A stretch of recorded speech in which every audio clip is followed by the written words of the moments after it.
ठीक है, तो एंड करेक्शंस की जहां तक बात है, एंड करेक्शन बोलते किसको है?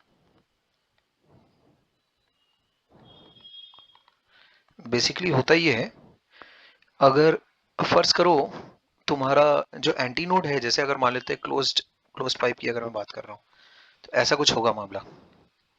Let's say fundamental mode of vibration है ना, हम लोग डिस्कशन कर रहे हैं, उसमें ये वाली जो लेंथ है, दिस इज डी। ठीक, तो अगर मैं फंडामेंटल मोड अगर डिस्कशन कर रहा हूँ, तो एक्चुअल में होता क्या है, ये चीज एक्चुअल में थोड़ा सा आगे की तरफ आती है ना, ये अब होता है। ठीक, मतलब जो एंटी नोड है, that anti node is not exactly at the end of the pipe. ठीक है क्या? Anti node, anti node is not exactly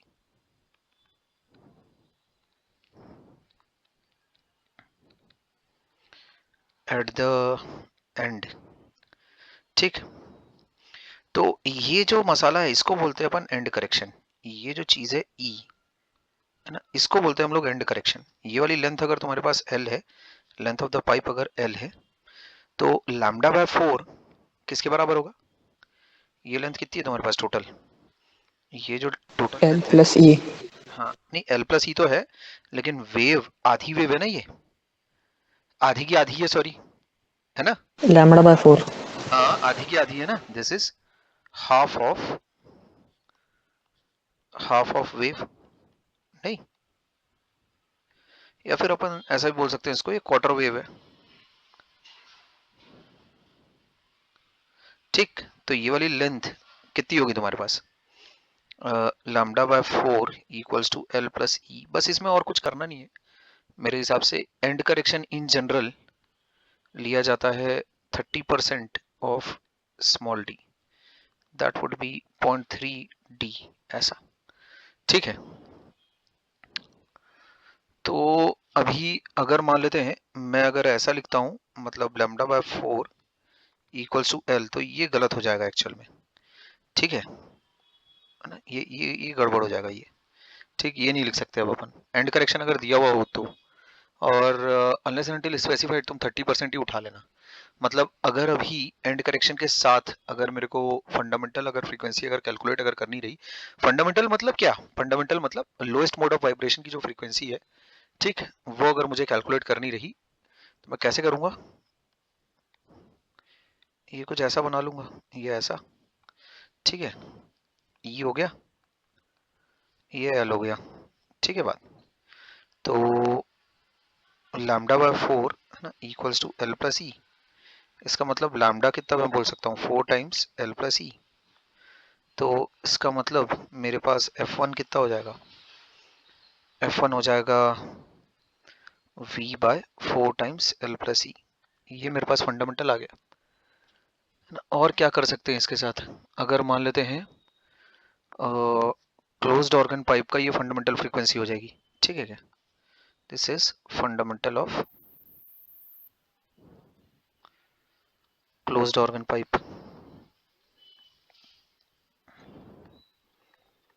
open का तो तुम खुद से भी कर सकते हो, नहीं कर लोगे? यहाँ देखो, मान लेते हैं एक ओपन ऑर्गन पाइप है लेट से तुम्हारे पास। ठीक है, कैसे बनेगा उसका? तो वेव उसमें एंटीनोड जो रहेगा थोड़ा सा आगे जाएगा। ठीक है क्या? क्योंकि सब पाइप तो सेम है दोनों साइड से, तो जितना एंड करेक्शन लेफ्ट में उतना ही एंड करेक्शन तुमको राइट में भी लेना चाहिए कायदे से। ठीक, तो एंटीनोड बेसिकली यहाँ पर है अभी, दिस इज द एंटीनोड, ये इधर antinode, this is the antinode, ध्यान रखना ये एंटीनोड है। ठीक है, दिस इज द एंटीनोड, है ना। Antinode falls outside the pipe, कायदे से करना नहीं चाहिए लेकिन ऐसा होता है। ठीक, तो सर ये क्लोज्ड ऑर्गन पाइप में जो आपने डायग्राम बनाया सर, उसमें अपन n इक्वल टू 1 के लिए बनाया ना? हाँ फंडामेंटल बोल रहा हूँ ना मैं। हाँ तो सर उसमें एक आधा आधा रहेगा ना सर? आधा आधा मतलब? सर जैसे ही आपने अभी ये ओपन ऑर्गन वाले में बनाया आधा आधा, हाँ, वैसे उसमें उसमें नहीं रहेगा? अबे वो n इक्वल टू 2 हो जाएगा, तू जिसकी बात कर रहा है। तू क्या बोल रहा है, ये बोल रहा है क्या? वो तो बहुत ही आसान चीज है, वो तो देख कर करना। अगर तेरे पास क्लोज्ड पाइप है तो उसमें n इक्वल टू वन तो यही रहता है, यही रहता है ना। n इक्वल टू वन ये है, n इक्वल टू, ये तो बहुत ही आसान काम है, तो बच्चा बच्चा कर लेता है। ये फिर ये वाला काम हो गया, ये ऐसा, ये रहता ना n इक्वल टू टू, तो नहीं हाँ क्या? सर, यही पूछ रहे थे। हाँ सर। हाँ सर। अरे तो ये सब में दिक्कत आ रही है क्या? ये तो जमता है ना अपने को, इसमें तो कोई लफड़े नहीं है ना। सर अब समझ गया। अच्छा, अब समझ नहीं गया अभी? सर कुछ और मैं सोच रहा था, तो अभी याद आ गया, ठीक से ऐसा बोलो। समझने का तो उसमें कुछ है नहीं है सच। तो यहाँ मतलब बस करेक्शंस कर लेने, और क्या करूं, मतलब ये तो बोरिंग काम है बहुत। तो ये लैम्डा बाय फोर बेसिकली कायदे से कितना हो जाएगा तुम्हारे पास, lambda by four plus lambda by four है ना। ये वाली दूरी रहेगी अपने पास लैम्डा बाय फोर, है ना, ये यहाँ से, है ना, और ये वाली दूरी भी रहेगी अपने पास, ये दूरी भी रहेगी लैम्डा बाय फोर। ठीक है बात, ये ऐसा। तो लैम्डा बाय फोर और लैम्डा बाय फोर मिलकर अपने को देगा लैम्डा बाय टू। ये आ जाता है अपने पास एल प्लस टू, बस कर लेना मतलब खुद से अब तो। तो इससे to times L plus to, ये ऐसा लिख सकते हो। तो फंडामेंटल कितनी हो जाएगी तुम्हारे पास, v by two times L plus two E. ठीक है क्या, दिस इज द फंडामेंटल ना,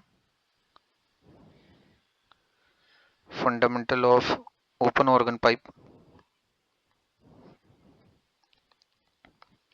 ठीक है। अच्छा, तो अगर मान लेते हैं अपने पास एक क्लोज्ड पाइप है ना, दो क्लोज्ड पाइप से मान लेते हैं लेंस L1 और L2 के। ठीक है।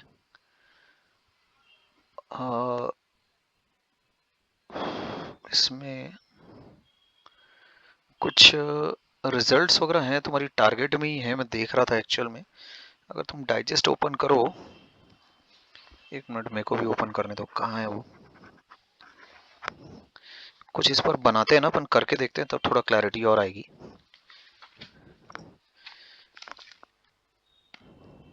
एक सेकंड।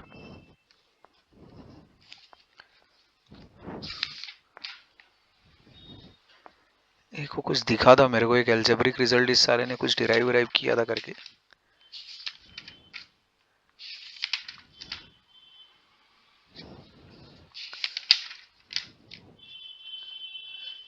अरे यार अब तो दिख ही नहीं रहा, कहाँ गया, एक मिनट।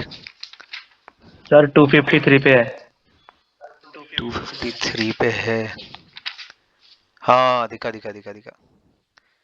अच्छा ठीक है, देखो जैसे क्या बोल रहा है, show that for a pipe open at both ends the end correction is.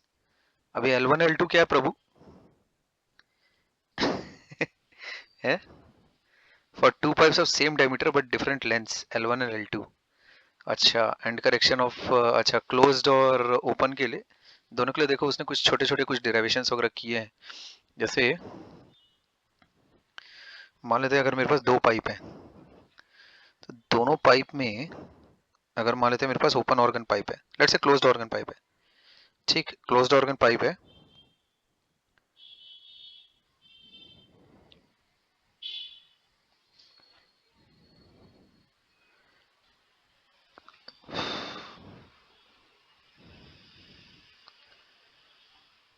अच्छा ठीक है, तो दोनों में ही स्पीड ऑफ साउंड एक्चुअल में बराबर रहेगी तुम्हारे पास। ठीक, तो क्योंकि मीडियम तो सेम ही है ना दोनों में। मान लेते हैं अगर तुम्हारे पास consider two open organ pipes, है ना,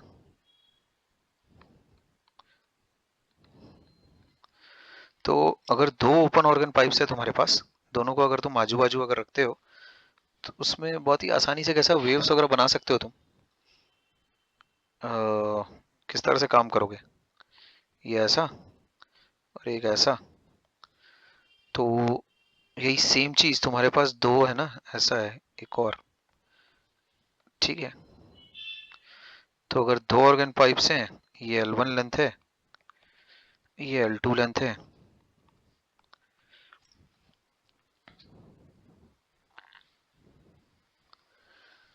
अब इन मादे लाडलो ने एंड करेक्शंस भी सामान ले लिए हैं।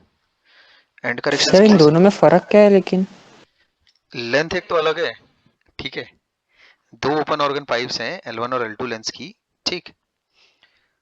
लेकिन दोनों में एक बात है ना, दैट सर दो, एक मिनट। तो वो ऐसा मानकर वो कर रहा है, एक्चुअल में दोनों में एंड करेक्शंस एक्चुअल में देखो, उसने ये मानकर किया है कि जैसे अगर तुम्हारे पास डायमीटर अगर लेट से डी है ना, ये वाली दूरी अगर डी है, तो दोनों में एंड करेक्शन कितना होगा बोलो? 30-30% ऐसा। तो वो ये मानकर चल रहे हैं कि अगर मैं दो आइडेंटिकल अगर डायमीटर वाले भले लेंथ अलग अलग भी हो, दो आइडेंटिकल डायमीटर लेंथ वाले अगर मैं ओपन ऑर्गन पाइप से अगर लेकर चलता हूँ, तो दोनों में एंड करेक्शन कितना कितना होगा? लगभग बराबर होगा, दोनों में 30-30%। ठीक, यहाँ एंड करेक्शन कितना लोगे? 0.3D। और यहाँ भी एंड करेक्शन कितना लोगे तुम? 0.3D। ऐसा वो लेकर चल रहा है, ठीक है क्या? ठीक, and correction in both has to be same, ठीक है क्या? एंड सर ये करेक्शन, आपको कैसे पता चला सर? तो ये एक्चुअल में तुम फॉर अ फैक्ट मान के चलो कि एंड करेक्शन जो है वो सिर्फ और सिर्फ डायमीटर पे डिपेंड करता है। तो अगर तुम्हारे पास दो पाइप्स हैं, चाहे 1 किलोमीटर लंबा एक पाइप हो और दूसरा 1 मीटर का एक पाइप हो, दोनों में अगर डायमीटर अगर समान है तो एंड करेक्शन, जैसे कि मैंने तुम्हें पहले भी बताया था, ऐसा किताबों में लिखा है, ठीक है, कि जो एंड करेक्शन होगा वो 30% रहेगा डायमीटर के। तो अगर मान लेते हैं तुमने दो पाइप लिए, मान लेते हैं एक 1 किलोमीटर लंबा और एक दूसरा 1 मीटर ही लंबा, दोनों का डायमीटर अगर समान है तो दोनों में एंड करेक्शन क्या समान होगा? समान होगा, ठीक है। समझने का इसमें कुछ नहीं है क्या, मतलब क्लियर है क्या बात, क्या जो मैं बोल रहा हूँ? नहीं? Yes sir. अरे डायमीटर समान है, डायमीटर इतना तो एग्री करो। वो ऐसा किताब में लिखा है कि जो एंड करेक्शन होता है वो डायमीटर पर डिपेंड करता है। तो डायमीटर सेम, तो एंड करेक्शन भी सेम, ठीक है। हाँ सर। ये ध्यान में रखना है ना। अब इसके पीछे का क्या कारण और कैसे क्या, अब ये तो मतलब मैं क्या भी इसमें बोलूं, इसमें तो कुछ सोचने के लिए मेरे पास मैथमेटिक्स है ही नहीं, मतलब मैं क्या करूं इसमें अब, ठीक है क्या? खैर, तो तुम ऐसा सोच सकते हो वैसे कि एंटीनोड मतलब उस डायरेक्शन में सोचना वैसे ऐसा ठीक नहीं है एक्चुअल में यार। क्या सोचोगे मतलब उधर उस सेंस में, है ना? वरना फीलिंग तो ऐसी आती है कि सर वो तो लेंथ पर डिपेंड करना चाहिए करके, समझे? वैसे भी जो वाइब्रेशन होते हैं एयर कॉलम में, तो लॉन्गिट्यूडनल वेव्स रहते हैं, उसमें तो साइड वेव्स एक्चुअल में वाइब्रेशन भी होता है, लेंथ पर होना चाहिए था करके, है ना, कि सर जो भी, ठीक है क्या? अब वो उसका उसने दे रखा है, जैसा अलजेब्रा को अपन मानकर चलेंगे कि भाई अलजेब्रा सर्वोपरि, ठीक है क्या? अलजेब्रा जो उसने रूल बना के दिया हुआ है ऑलरेडी कि 30% रहेगा डायमीटर के, अपन वही सही मानकर चलेंगे और क्या कर सकते हैं। कल रात ही ये चीज हो गई रहती खत्म, कल एक्चुअली थोड़ा टाइम एक्सटेंड हो गया था, ज्यादा ही हो गया था। बहुत छोटी सी चीज है, देख लो इसको। तो and correction for both the pipes will be same as well as velocity of air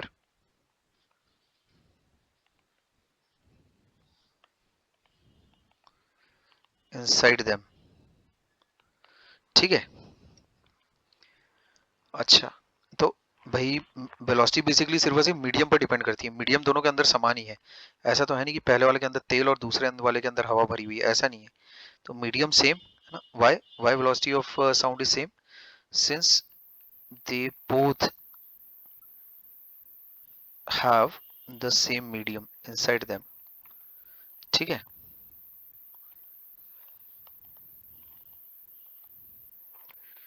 ठीक है बात। अच्छा, अभी अब इसका अलजेब्रा तो काफी आसान है।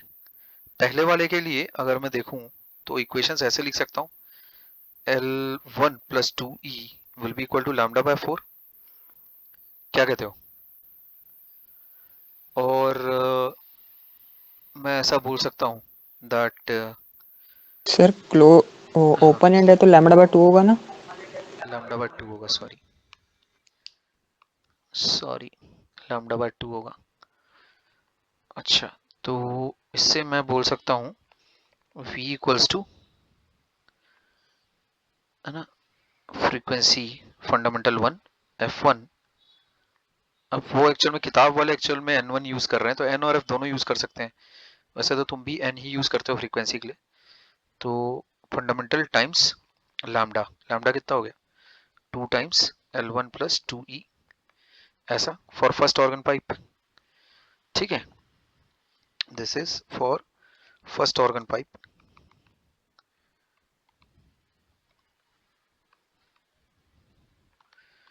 सिमिलरली अगर सेकंड ऑर्गन पाइप के लिए अगर मैं देखूं तो वही सेम इक्वेशंस आएंगी। अच्छा, L2 plus 2E equals to क्या लिखना चाहिए, लैम्डा अलग होगा कि डिफरेंट होगा, अलग होगा, समझे क्या।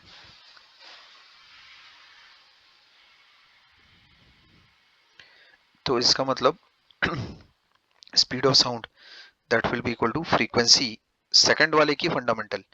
N2 मतलब ऐसा मत समझ लेना कि वो सेकंड मोड ऑफ वाइब्रेशन चल रहा है, ठीक है। तो ये हो जाता है L2 प्लस 2E, है ना। तो ये this is fundamental of second, fundamental of second open organ pipe,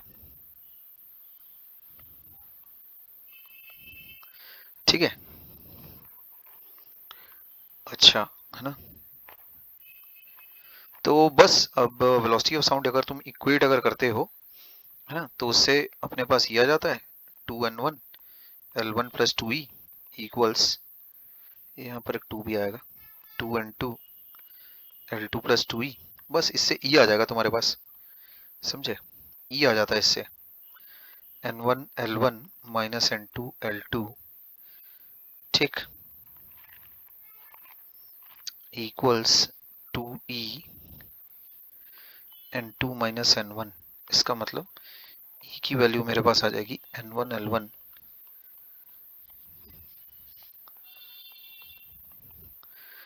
ठीक है बात। ये एंड करेक्शन की वैल्यू आ जाती है तुम्हारे पास। तो for an open organ pipe and correction इतना होगा, ठीक है। क्लोज्ड ऑर्गन पाइप के लिए भी तुम ये सेम कैलकुलेशंस कर सकते हो। अगर N2 is greater than N1 तो ऐसा करना, समझ गए क्या। If N2 is greater than N1 तो ऐसा करना। और अगर मान लेते हैं N1 is greater than N2 है, तो उस केस में N2 L2 minus N1 L1 upon twice of N1 minus N2, ऐसा कर लेना। सेम ही चीजें लिखी है बस। जीपी में भी तुम्हें याद होगा, अपन जब लिखते हैं ना फॉर्मूला, फॉर्मूला जब लिखते हैं तब r अगर 1 से बड़ा है तो r की पावर n माइनस 1, है ना।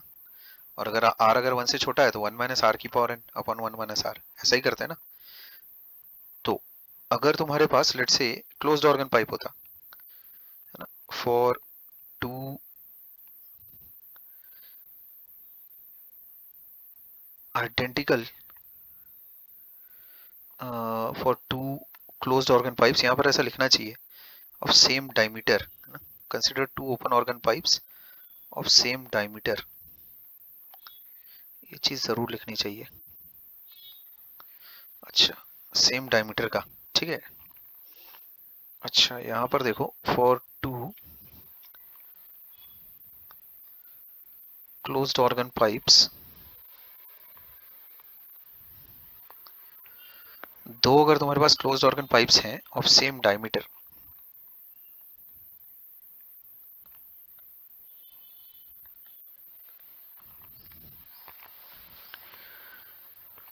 तो उसमें तुम क्या कर सकते हो, ये ऐसा कर लो, ये L1 और ये हो गया E। अगर डायमीटर दोनों का सेम है तो एंड करेक्शन भी दोनों का सेम होगा, ठीक। और ये हो गया L2, L2 में L2 प्लस E, है ना। बस बात खत्म करो फिर। यहाँ पर ये भी D है और लेफ्ट वाला भी D है, तो L1 plus E lambda by 4 हो जाता है, इधर L2 plus E lambda by 4 हो जाता है, ठीक है। तो वेलोसिटी ऑफ साउंड यहां से कितनी आ रही है, v equals to f lambda 4 times L1 plus E, और यहां से कितनी आ रही है N2 times 4 L2 plus E। कुछ नहीं है इसमें, जैसे ही तुम दोनों को इक्वेट करोगे क्या आ जाएगा,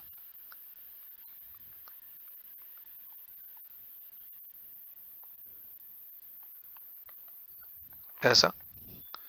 तो 4 और 4 तो हटा लो, इसका मतलब एंड करेक्शन यहां से कितना आ जाता है अपने पास, N1 L1 minus N2 L2 divided by N1 minus N2 है कि नहीं, N2 माइनस N1, सॉरी, इतना।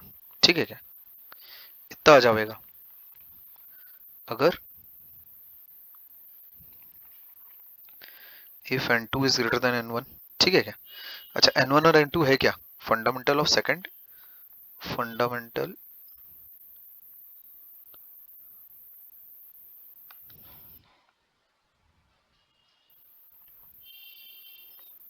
Of second closed organ pipe,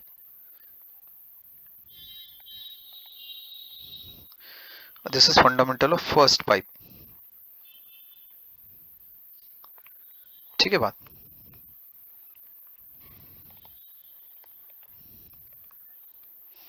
ठीक है, तो उसको गलती से भी ऐसा मत समझ लेना कि N2 is second mode of vibration का वो फ्रीक्वेंसी है ना। उसमें ऊपर में एक्चुअल में 2 का एक फैक्टर आ रहा है, देख रहे हो क्या, और यहाँ पर नीचे एक्चुअल में कोई फैक्टर नहीं है। ठीक, ध्यान रखना इस बात का। ये खैर कोई उतनी बड़ी बात नहीं है, ये कैलकुलेशंस बहुत ही आसान आसान सी है, कुछ इसमें ऐसा कुछ खास ऐसा तड़कता फड़कता तो है नहीं। ठीक है, तो जितनी चीजें मैं रिकॉल कर पा रहा हूँ तुम्हें बताता जाता हूँ। हो सकता है इसके बेसिस पर कुछ न्यूमेरिकल तुम्हें सॉल्व करने पड़े। ठीक है, अच्छा, इसके अलावा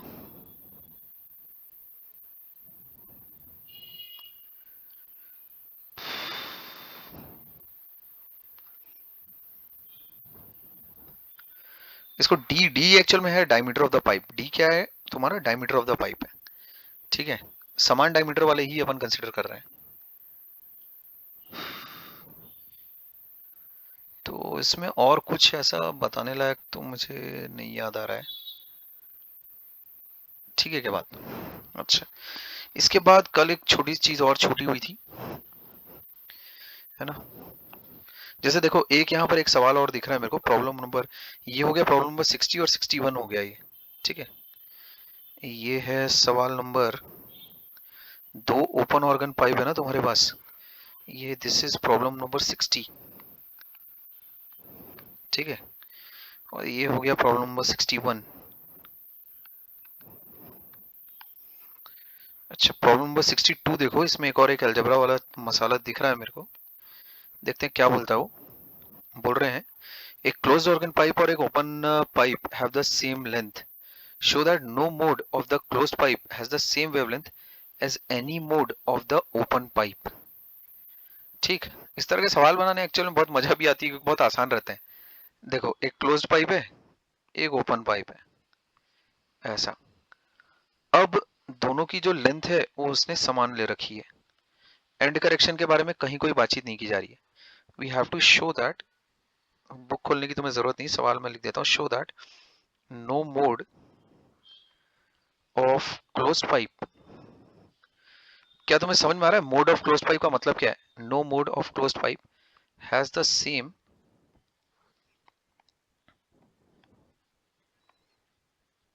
wavelength as any mode of the open pipe। ठीक है, बोला जा रहा है कि क्लोज्ड पाइप का कोई भी मोड की वेवलेंथ कभी भी ओपन पाइप के किसी भी मोड की वेवलेंथ के बराबर आ ही नहीं सकती। समझे, मतलब दोनों का जो वेवलेंथ होगा, मतलब जैसे अलग अलग मोड्स रहते हैं ना तुम्हारे, क्लोज पाइप में अलग अलग मोड्स हैं, ओपन पाइप में अलग अलग मोड्स हैं, है ना। तो दोनों की कभी कोई वेवलेंथ मैच ही नहीं कर सकती, ये एकदम पक्की बात है, ऐसा बोला जा रहा है। ठीक, तो इसको एल्जेब्रिकली तुम कैसे दिखाओगे, तो फॉर द क्लोज्ड पाइप मैं ऐसा बोल सकता हूँ, क्लोज्ड पाइप में जनरलाइज्ड तुम्हारे पास जो फ्रीक्वेंसी आती है वो कितनी आती है क्लोज्ड पाइप में?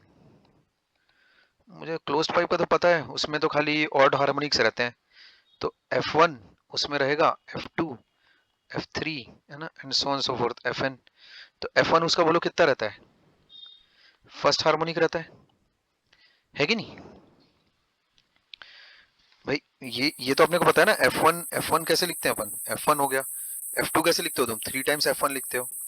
F3 अगर तुम्हें याद हो तो कल किया हुआ है ये सब अपन ने क्लोज पाइप में, ऐसे लिखते हैं, याद आ रहा है हाँ क्या? सर। हाँ, हाँ तो सर। इसमें Fn लिखना तो बहुत ही आसान है ना। nth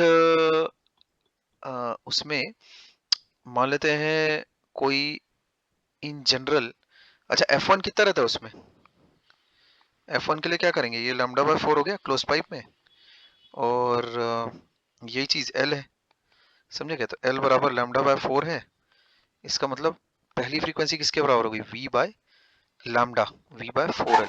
4L। हाँ, तो मेरा ये बोलना है कि Fn तुम्हारा किसके बराबर होगा, 2n माइनस 1 nth फ्रीक्वेंसी, ठीक है, nth मोड ऑफ वाइब्रेशन की फ्रीक्वेंसी, वो चीज कितनी हो जाएगी, V बाय 4L, इतना हो रहा है। This is what, this is nth mode, है ना,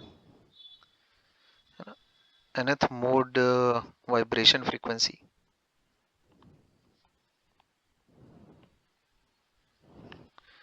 ठीक है बात।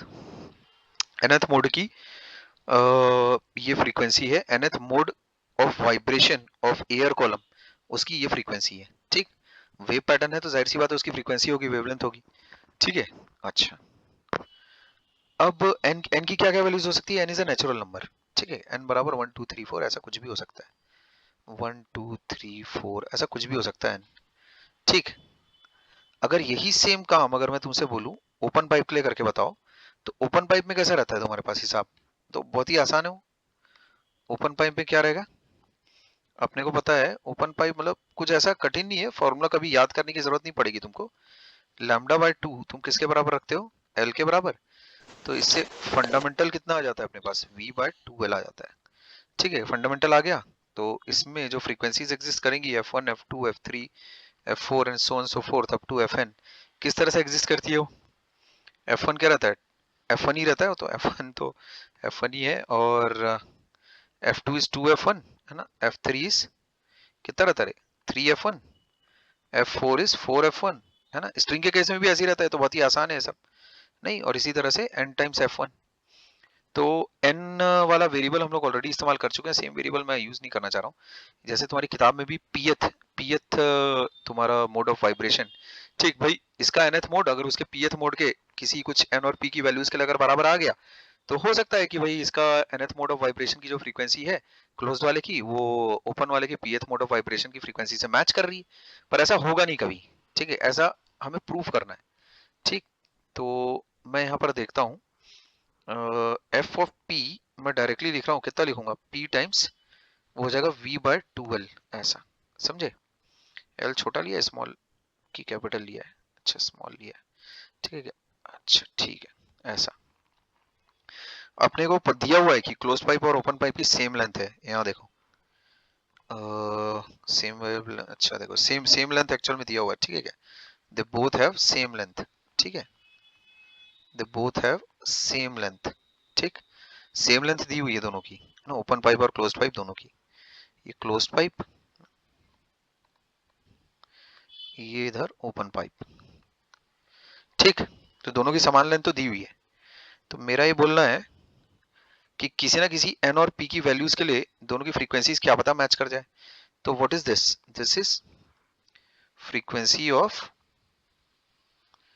है ना, वाइब्रेशन ऑफ एयर कॉलम, नहीं, कौन सा मोड, pth मोड, ऐसा, pth मोड में क्या बनेगा बताओ, बताओ बताओ कितने नोड एंटी नोड रहेंगे, pth मोड में कितने नोड एंटी नोड रहेंगे,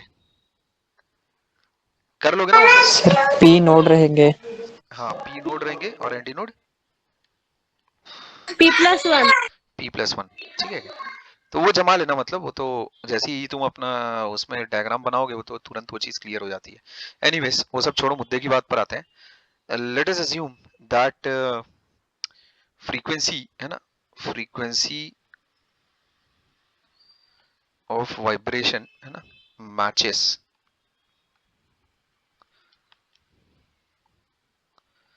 मैच करती है। क्या ऐसा कभी हो सकता है क्या?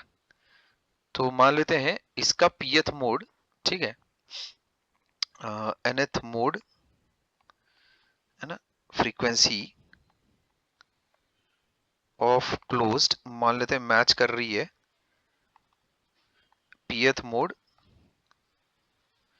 फ्रीक्वेंसी के साथ है ना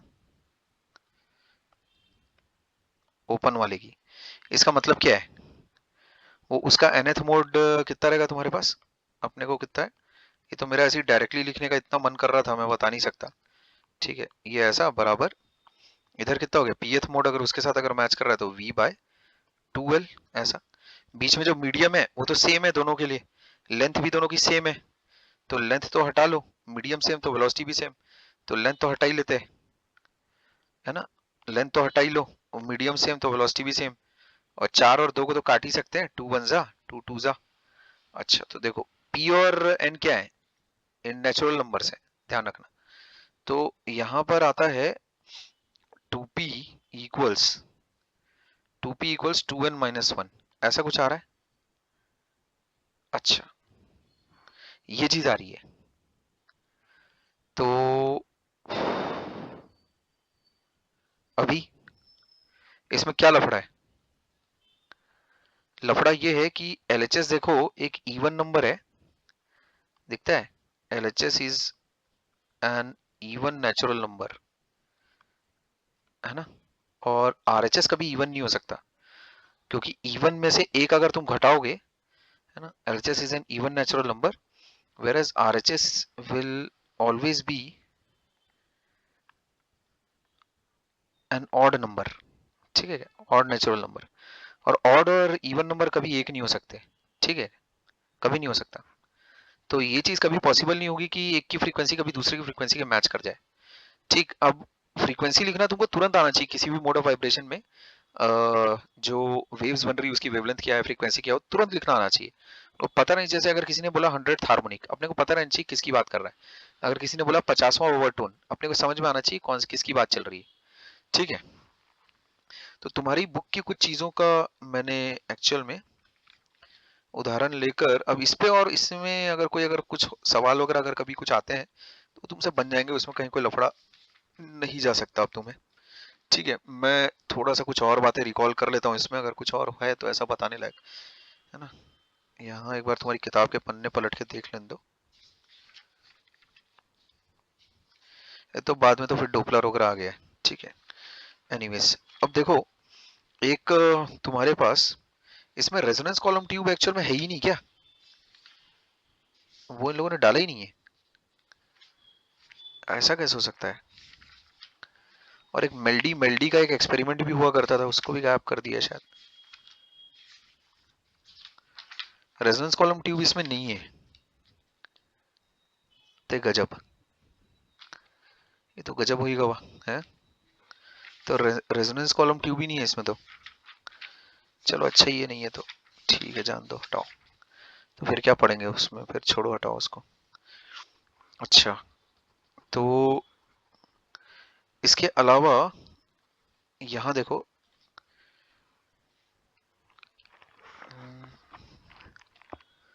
और कोई बात एक्चुअल में इससे रिलेटेड तो और आ नहीं रही है। देखो रेजोनेंस कॉलम ट्यूब फिर भी एक बार देख लो होता क्या था उसमें। मैं थोड़ा सा एक इंट्रोडक्टरी आइडिया दे देता हूँ तुमको, है ना। आइडिया क्या मतलब है कुछ भी नहीं, अगर किसी ने ये सब पढ़ के रखा है अगर, तो ये वाला काम करने के लिए तो उसमें उसको कोई दिक्कत जाएगी नहीं। जैसे अगर मान लेते हैं एक तुम्हारे पास लेट से एक बीकर रखा हुआ है, उसमें थोड़ा सा पानी तुमने भर दिया, और उसके ऊपर तुम क्या कर रहे हो, ये लेट से एक ट्यूनिंग फॉर्क, पता नहीं तुमने देखा है कि नहीं देखा है, वाइब्रेट करता है, और बहुत ही प्यारी चीज है, बहुत ही गजब प्यारी चीज होती है ट्यूनिंग फॉर्क। समझे, ऐसा उसमें थोड़े से वाइब्रेशन अगर तुम प्रोड्यूस करो तो ऐसे झनझनाता है वो आगे पीछे। ठीक, उसके दो मोड्स ऑफ वाइब्रेशन हो सकते हैं, पैरेलल या फिर जैसे पैरेलल या फिर परपेंडिकुलर, समझे? तो ट्यूनिंग फॉर्क को देखो मैं कैसा रख सकता हूँ, ऐसा भी रख सकता हूँ ना, ऐसा भी रख सकता हूँ या फिर ऐसा भी रख सकता हूँ, ठीक है? पैरेलल भी रख सकता हूँ, परपेंडिकुलर भी रख सकता हूँ। तो मैंने अभी इसको कैसा रखा है, पैरेलल रखा है, परपेंडिकुलर रखा है, परपेंडिकुलर रखा है मैंने, ठीक है? पैरेलल मतलब length of the tuning fork ये वाली है, length of the tuning fork. अगर इसी के साथ ही अगर रख दूंगा तो वो अलग बात रही, अभी मैंने परपेंडिकुलर रखा है, ठीक है? अच्छा, तो दोनों की अलग अलग फर्क रहता सर है actually। हाँ बोलो। सर पेज नंबर 254 पे है शायद। Okay let me check.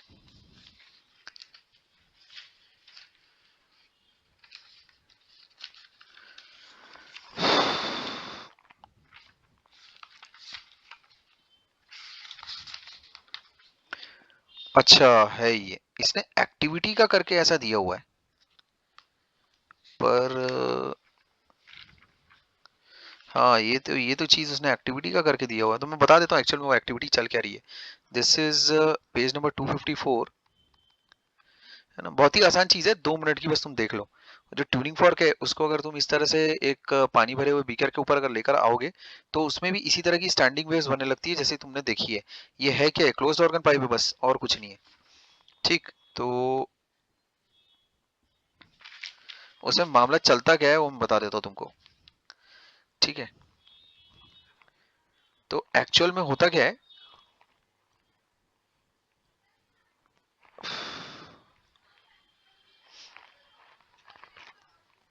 अगर मान लेते हैं किसी वजह से अंदर अगर स्टैंडिंग वेव्स अगर बन रही हैं, समझे? ये बीकर के अंदर अगर मान लेते हैं एयर में स्टैंडिंग वेव्स अगर बन रही है तो, समझे? स्टैंडिंग वेव्स अगर बन रही है, यहाँ देखो उसने कुछ तो लिखा होगा,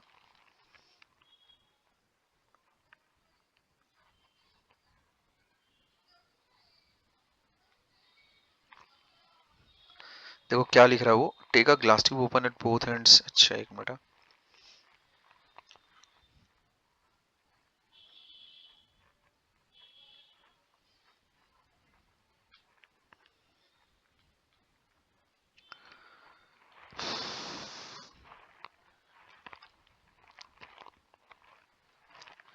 ठीक है?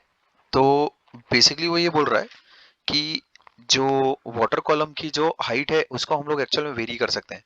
तो जैसे जैसे तुम वेरी करते जाओगे कुछ कुछ इंस्टेंट्स पर तुम्हें बहुत ही लाउड साउंड सुनाई देगी, ठीक? इस सेटअप को वो रेजोनेंस ट्यूब बुला रहा है ना? तो जहां जहां पर एक्चुअल में लाउड साउंड तुम्हें सुनाई देगी तुम समझ जाना कि वहां वहां पर रेजोनेंस वाली चीज हो रही है। अच्छा देखो होता क्या है एक्चुअल में, जो अगर कहीं ट्यूनिंग फॉर्क वाली, एक मिनट रुको जरा,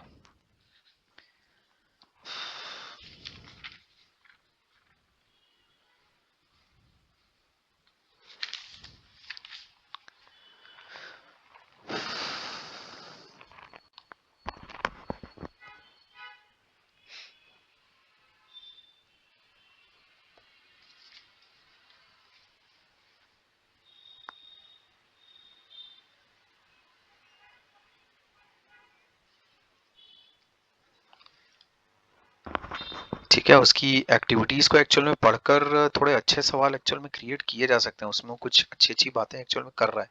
अब मैंने उन एक्टिविटीज को पढ़ा नहीं है, एक बार मैं पढ़ के तुम्हें और थोड़ा बता दूंगा उसके बारे में क्या वो लिख रहा है, या फिर उसने कुछ जैसे कुछ कहा है ना, कुछ कुछ चीजें एक्चुअल में बता रहा है वो, कुछ रिजल्ट्स एक्चुअल में बता रहा है, जो हो सकता है किसी एक व्यक्ति की आंखों से ऐसे छूट जाए, पर मैं थोड़ा सा उसको अच्छे से एक बार पढ़ के वो तुम्हें बता दूंगा कि भाई वहां पर कुछ ऐसा कुछ कुछ अच्छी बात अगर कुछ लिखी हो जिसमें हम लोग कुछ मैथमेटिकल कुछ बातचीत वगैरह कर सकें अगर, तो ठीक, तो उन चीज़ों को पढ़ के एक बार मैं ज़रूर से ज़रूर तुम्हें बता दूंगा, ठीक है?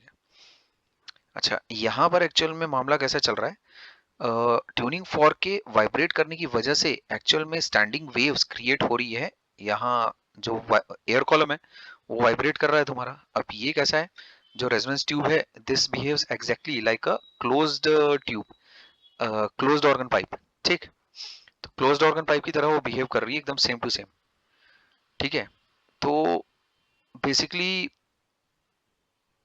अगर मान लेते हैं जो फ्रीक्वेंसी ऑफ वाइब्रेशन तुम्हारी है ट्यूनिंग फॉर्क की, ठीक है, अगर वो मैच अगर करती है, ठीक, तुम्हारे जो वाइब्रेशन एयर कॉलम में जो वाइब्रेशंस हो रहे हैं ना, तो अगर वो मैच अगर उससे कर जाती है, जैसे होता क्या है, अ, अगर मान लेते हैं let's say tuning fork vibrate कर रही है, ठीक है, सर्टेन फ्रीक्वेंसी है ट्यूनिंग फॉर्क के वाइब्रेट करने की, और उसकी वजह से अंदर एयर कॉलम्स बन रहे हैं, एयर कॉलम में वाइब्रेशन एक्चुअल में हो रहे हैं, तो एयर कॉलम के वाइब्रेट करने की जो फ्रीक्वेंसी है और इधर ट्यूनिंग फॉर्क के वाइब्रेट करने की जो फ्रीक्वेंसी है, ठीक है क्या,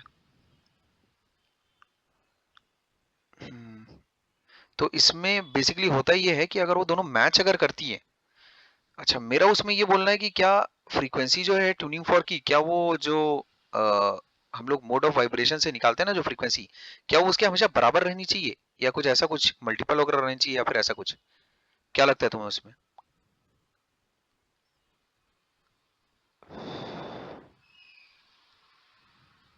सर ये भी एक टाइप का क्लोज्ड ऑर्गन पाइप है, तो सेम ही रहनी चाहिए ना सर? नहीं, क्लोज्ड ऑर्गन पाइप है, ठीक है चलो, तो उसमें क्लोज्ड ऑर्गन पाइप में अलग अलग अलग कैसा फ्रीक्वेंसीज उसमें हो सकती है, ठीक है, जैसे क्लोज्ड ऑर्गन पाइप है, resonance tube is nothing but a closed organ pipe. मेरा उसमें सवाल ये है, देखो जरा, क्लोज्ड ऑर्गन पाइप है, क्लोज्ड ऑर्गन पाइप है, तो मेरा उसमें मुद्दा ये है कि इसमें क्लोज्ड ऑर्गन पाइप में क्या क्या रहता है तुम्हारे पास, F1 F2, ठीक है क्या, F3, कैसे कैलकुलेट वगैरह करना है वो सबको पता है कैसे करना है, ठीक, ऐसी बहुत सारी फ्रीक्वेंसीज इसमें पॉसिबल है क्लोज्ड ऑर्गन पाइप में, तो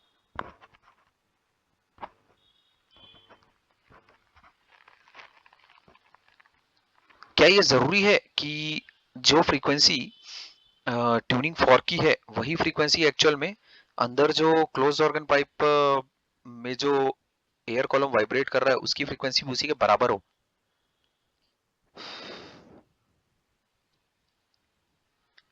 हम्म, क्या ये जरूरी है क्या, या फिर कुछ अदर रिलेशनशिप्स कैसा एग्जिस्ट करेंगे?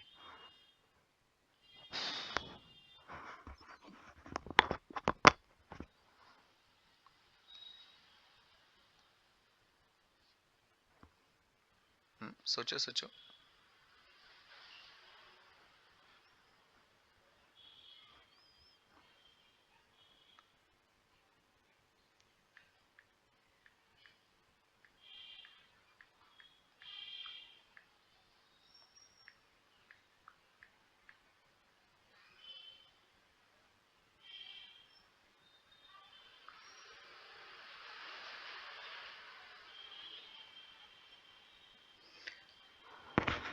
नहीं, मेरा ये बोलना है, अगर तुमने ट्यूनिंग फॉर्क को लेट से वाइब्रेट कर दिया, अगर वो मान लेते हैं 512 हर्ट्ज से, है ना, वाइब्रेट मार रहा है, इसका मतलब कितना है, 512 ऑसिलेशंस उसके पूरे हो जा रहे हैं, ठीक, ऐसा 512 ऑसिलेशंस पूरे हो रहे हैं, तब क्या होगा,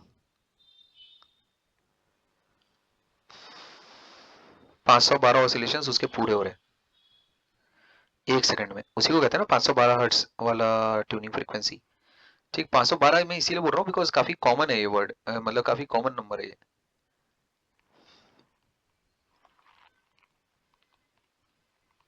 तो अभी जो एयर कॉलम में जो तुम्हारे वाइब्रेशंस प्रोड्यूस होंगे, ठीक है, जो डिस्टरबेंस प्रोड्यूस होगी, उससे इसका क्या नाता रिश्ता रहेगा?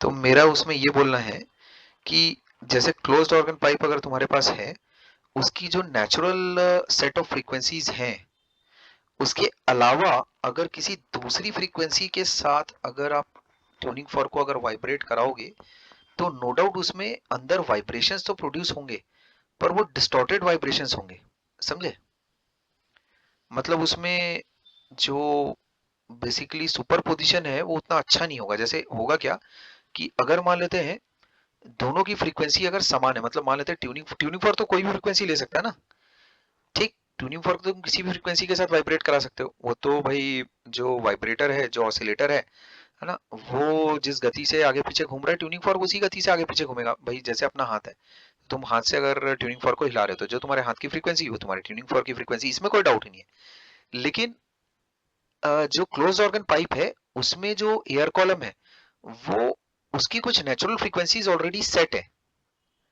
ठीक, जैसे अगर मैं ऐसा अगर तुमसे कहूं कि मान लेते हैं कुछ मैंने लेंथ अगर फिक्स कर दी, ठीक है, कुछ मैंने लेंथ फिक्स कर दी इस रेजोनेंस ट्यूब की, है ना, लेट्स से मान लेते हैं मैं इसको एल बोल देता हूँ।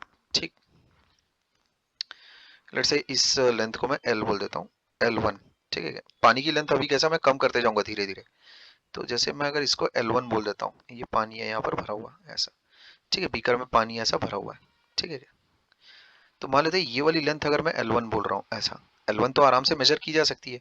तो L1 के अकॉर्डिंग एक भाई नेचुरल सेट ऑफ फ्रीक्वेंसीज में बना सकता हूँ ना, नहीं बना सकता क्या?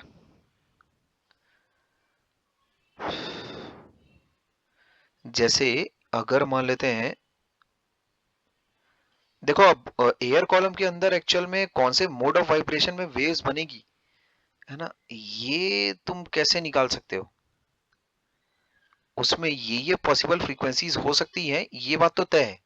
F1 F2 F3, है ना, अप टू Fn, ये सारी पॉसिबल सेट ऑफ फ्रीक्वेंसीज उसमें पॉसिबल है। लेकिन एक पर्टिकुलर मोड में ही वो वाइब्रेट कर रहा होगा, ये कैसे तुम देखोगे कि वो उसमें वो पर्टिकुलर, नहीं नहीं, ये तो इसी इसी मोड ऑफ वाइब्रेशन में इसी में है। तो वो एक्चुअल में जब तक ये सवाल में नहीं दिया हुआ रहेगा तुम्हें कैसे पता चलेगा भाई? वो चीज अपने आप से खुद से पता नहीं की जा सकती कि कौन से मोड में वाइब्रेशन एक्चुअल में चालू है। ठीक, तो अगर मैं इसमें मानकर चलूं कि ये L1 है और लेट्स से फंडामेंटल मोड में कैसा वाइब्रेशन चालू है अंदर एयर कॉलम में, ठीक, ये ऐसा कुछ, ये ऐसा फंडामेंटल मोड में अगर वाइब्रेशन अगर चालू है तो सिंपल तुम उसमें क्या कहोगे, उसमें जो अपने पास फंडामेंटल फ्रीक्वेंसी है, ठीक, F1, वो चीज कितनी आ जाएगी, V/4L आ जाती है। मेरा उसमें ये बोलना है V/4L1 आ जाएगी तुम्हारे पास। मेरा उसमें ये कहना है कि स्पीड ऑफ साउंड तो एक कांस्टेंट है, L1 भी एक कांस्टेंट है। अभी अगर मान लेते हैं हम लोग का ट्यूनिंग फॉर्क इसी फ्रीक्वेंसी से अगर वाइब्रेट करता है, तब क्या होगा, उसमें जो दोनों वेव्स एक्चुअल में बनेंगी वो पूरा पूरा सुपर इम्पोज करेगी, समझे?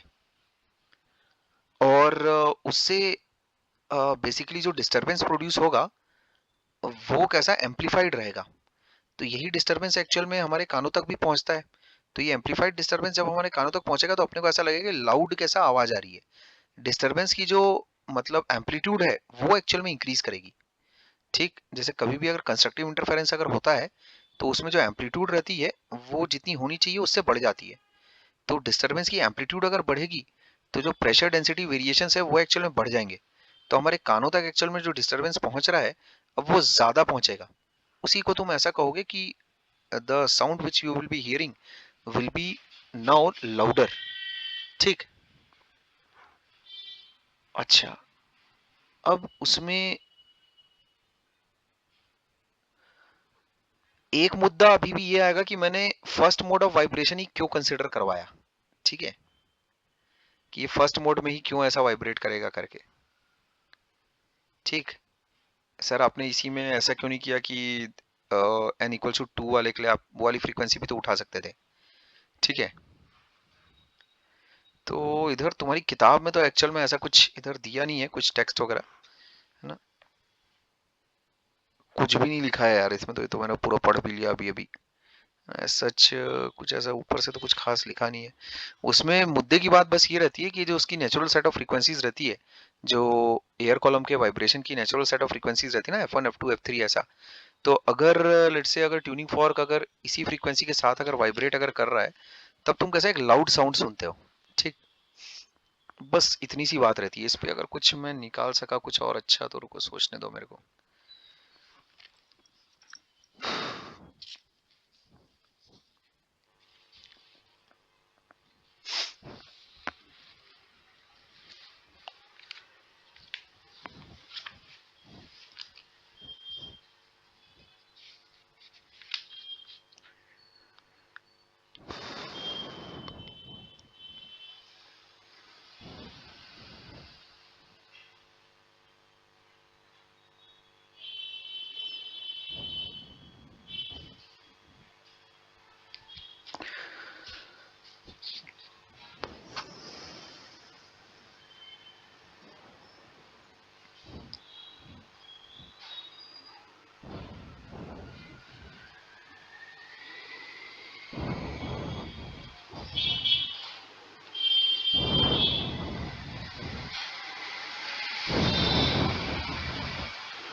तो और कुछ ऐसा, कुछ खास ऐसा और किया नहीं जा सकता, ठीक है।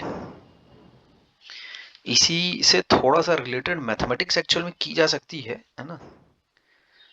और कुछ उधेड़-बुन एक्चुअली मैं कर सकता हूँ इसके साथ कुछ इस प्रकार से, जैसे कि अगर मान लेते हैं अपन ने, ये एक तरह का फोर्स वाइब्रेशन है, समझे। अगर लेट से अगर तुम पानी की लेंथ अगर गिराओगे, समझे, तब क्या होगा। देखो बेसिकली इसमें एक एक बात है ऐसी कि अगर मान लेते हैं जो वेव है ना अंदर, मैंने ऐसा क्यों नहीं बना दिया यहाँ पर अंदर, ये मैं ऐसा भी तो कंस्ट्रक्ट कर सकता था। इतनी ही लेंथ मान लेते रहती पानी की, है ना, ट्यूब में, मैंने ऐसा क्यों नहीं किया, ये ऐसा, ये इस तरह से ऐसा, ये वाला काम, मतलब एक वेव ये पूरी और फिर दूसरा ये ऐसा कुछ, ये ऐसा, ऐसा कुछ इस तरह से मैंने क्यों नहीं बनाया है, ऐसा क्यों नहीं किया मैंने, समझ में आ रही बात, ऐसा क्यों नहीं किया मैंने।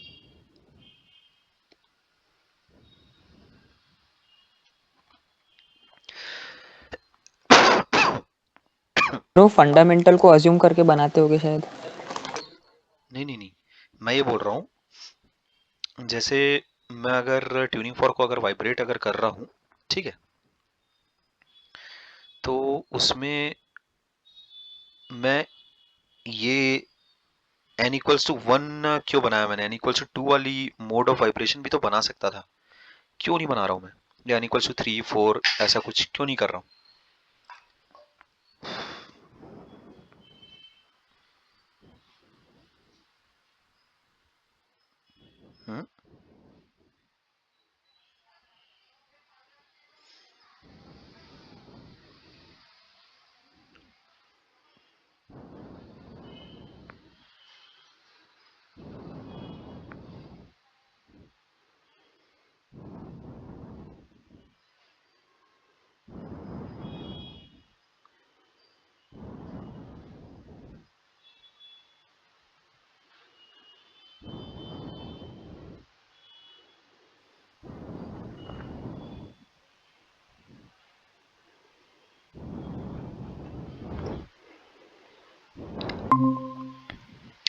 मेरा उसमें एक ही कहना है,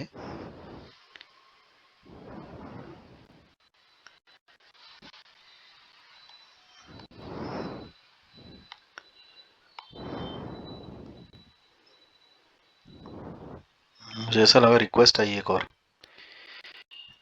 नहीं तो इसमें तुम देखो जो ये पर्टिकुलर लेंथ है, समझे, जो अंदर जो एक्चुअल में वेव मैंने बनाई ना, स्टेशनरी वेव पैटर्न जो बनाया है, ठीक,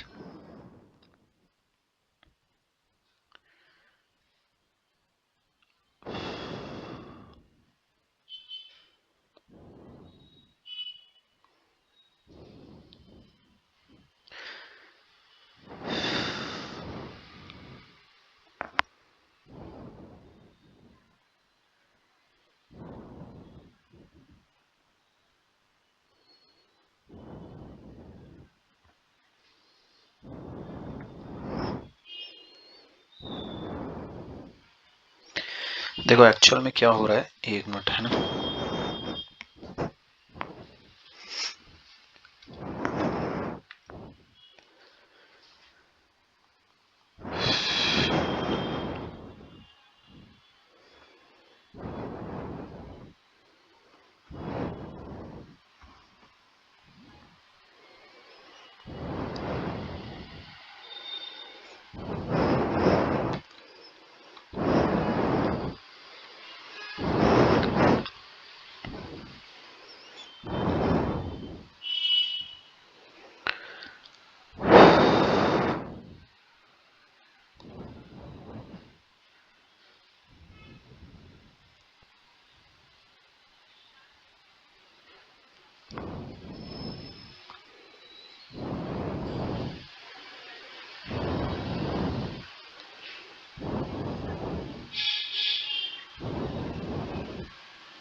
देखो एक्चुअल में हुआ क्या होगा,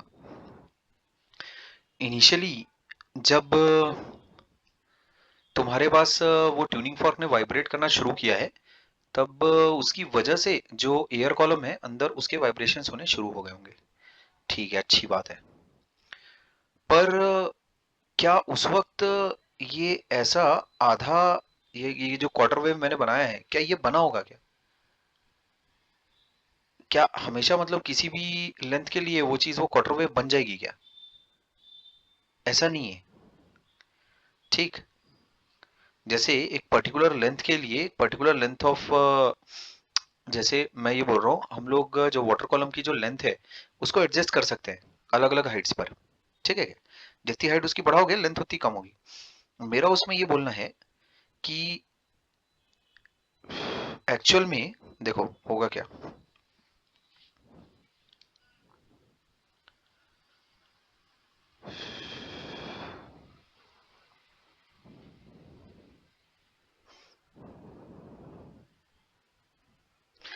ठीक है, एक्चुअल में देखो हो रहा क्या है। अब देखो, जैसे फ्रीक्वेंसी ऑफ ट्यूनिंग फॉर्क है कुछ, मान लेते हैं 200 हर्ट्ज से, ऐसा ऐसा ये फ्रीक्वेंसी ऑफ ट्यूनिंग फॉर्क है ना, फ्रीक्वेंसी ऑफ फॉर्क। अब क्या होगा, इस फ्रीक्वेंसी के हिसाब से क्या एक पर्टिकुलर लेंथ होनी चाहिए कि नहीं होनी चाहिए? वो जो जहां पर वाइब्रेशंस हो रहे हैं, ये वाली एक पर्टिकुलर लेंथ होनी चाहिए ना, सेट।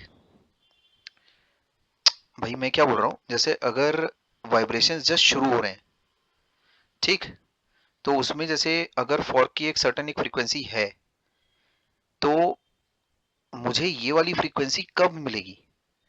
अनलेस एंड अनटिल, देखो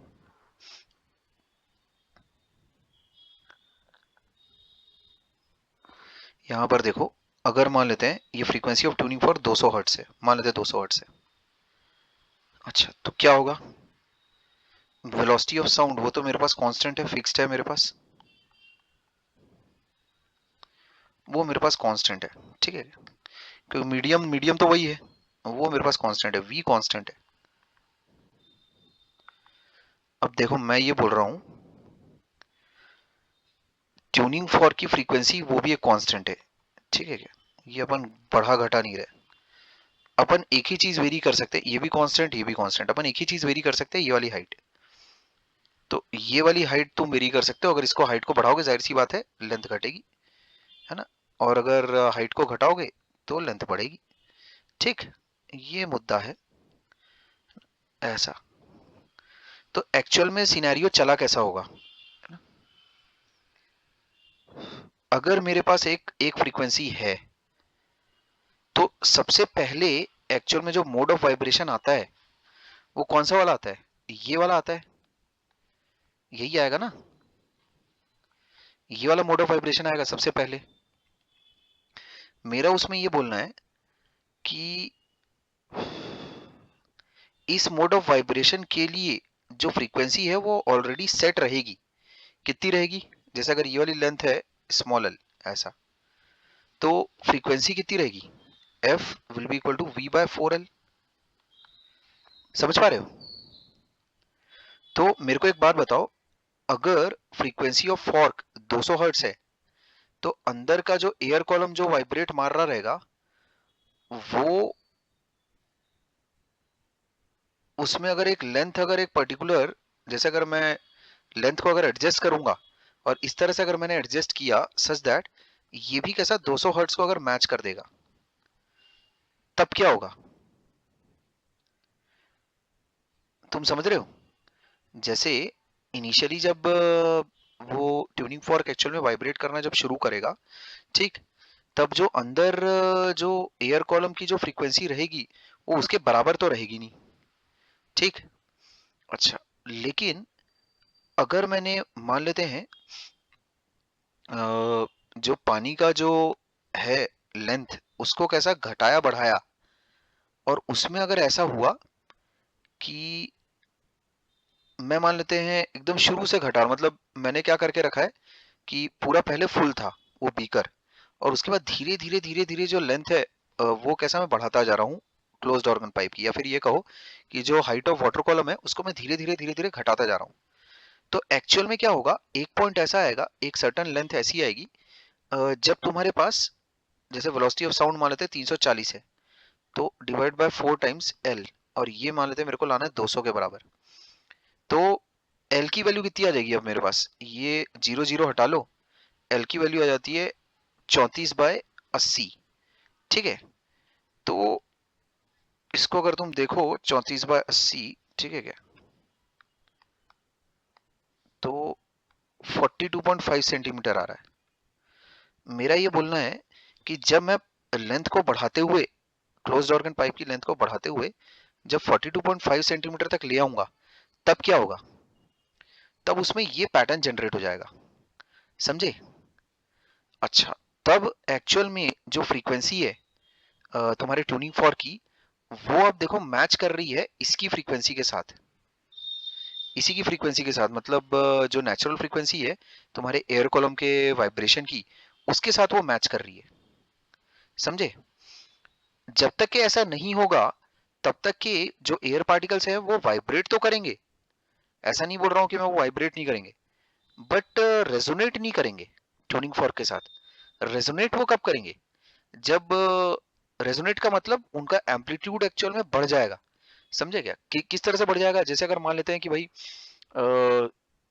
लेट्स से अगर तुम्हारे पास एक पार्टिकल है जो कि एक सर्टेन इंस्टेंट पर ऊपर की तरफ जा रहा है, ठीक, जैसे अगर तुम हो, मान लेते हैं तुम गेट अगर खोल रहे हो, गेट खोलकर कैसे सामने की तरफ निकल रहे हो, और तुम्हारे साथ चिपक के एक दूसरी बॉडी है जो कि वैसे ही उसी डायरेक्शन में जा रही है, समझे।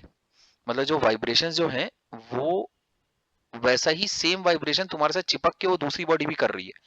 तो उसमें कैसा होगा, एम्पलीट्यूड जो होगा, दोनों वेव्स जो है एकदम सुपर इम्पोज करेगी, कंस्ट्रक्टिव इंटरफेरेंस होगा, और उसमें एक लार्ज एम्पलीट्यूड कैसा प्रोड्यूस होगा वेव्स का, जो डिस्टरबेंस प्रोड्यूस होगी वो एक लार्जर एम्पलीट्यूड कैसा प्रोड्यूस होगा, लार्जर एम्पलीट्यूड, ठीक। उस लार्जर एम्पलीट्यूड का एक्चुअल में डायग्रामेटिकली तो आज तक किसी किताब में ऐसा बताया नहीं गया, हमेशा हर किताब में यही बोला गया है कि उस वक्त आपको एक बहुत बड़ी साउंड कैसा सुनाई देगी अचानक से, और उस चीज को समझाने के लिए वो लोग ये बोलते हैं हमेशा कि जो डिस्टरबेंस, जो बड़ा डिस्टरबेंस जो प्रोड्यूस हुआ है, वो डिस्टरबेंस जो बड़ा डिस्टरबेंस प्रोड्यूस हुआ है वही एक्चुअल में कारण है बड़ी आवाज का। डिस्टरबेंस ही तो एक्चुअल में तुम्हारे कान डिटेक्ट करते हैं, समझ रहे हो।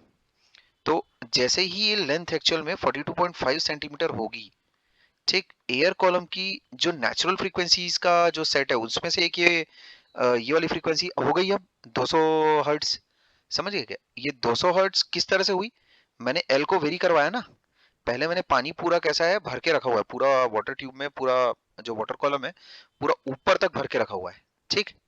अच्छा, तो उसके बाद मैं क्या कर रहा हूँ, धीरे धीरे, जैसे मैंने मान लेते हैं यहाँ पर एक नलका लगा के रखा है, ये ऐसा यहाँ से पानी कैसा धीरे धीरे निकल रहा है, तो अब क्या, उसमें जैसे जैसे पानी हटता गया, कभी ना कभी तो ऐसा होगा कि जो एयर कॉलम है उसकी लेंथ 42.5 सेंटीमीटर आ जाएगी। जैसे ही 42.5 सेंटीमीटर आएगी, कौन सी चीज बनेगी सबसे पहले तुम्हारे पास, ये।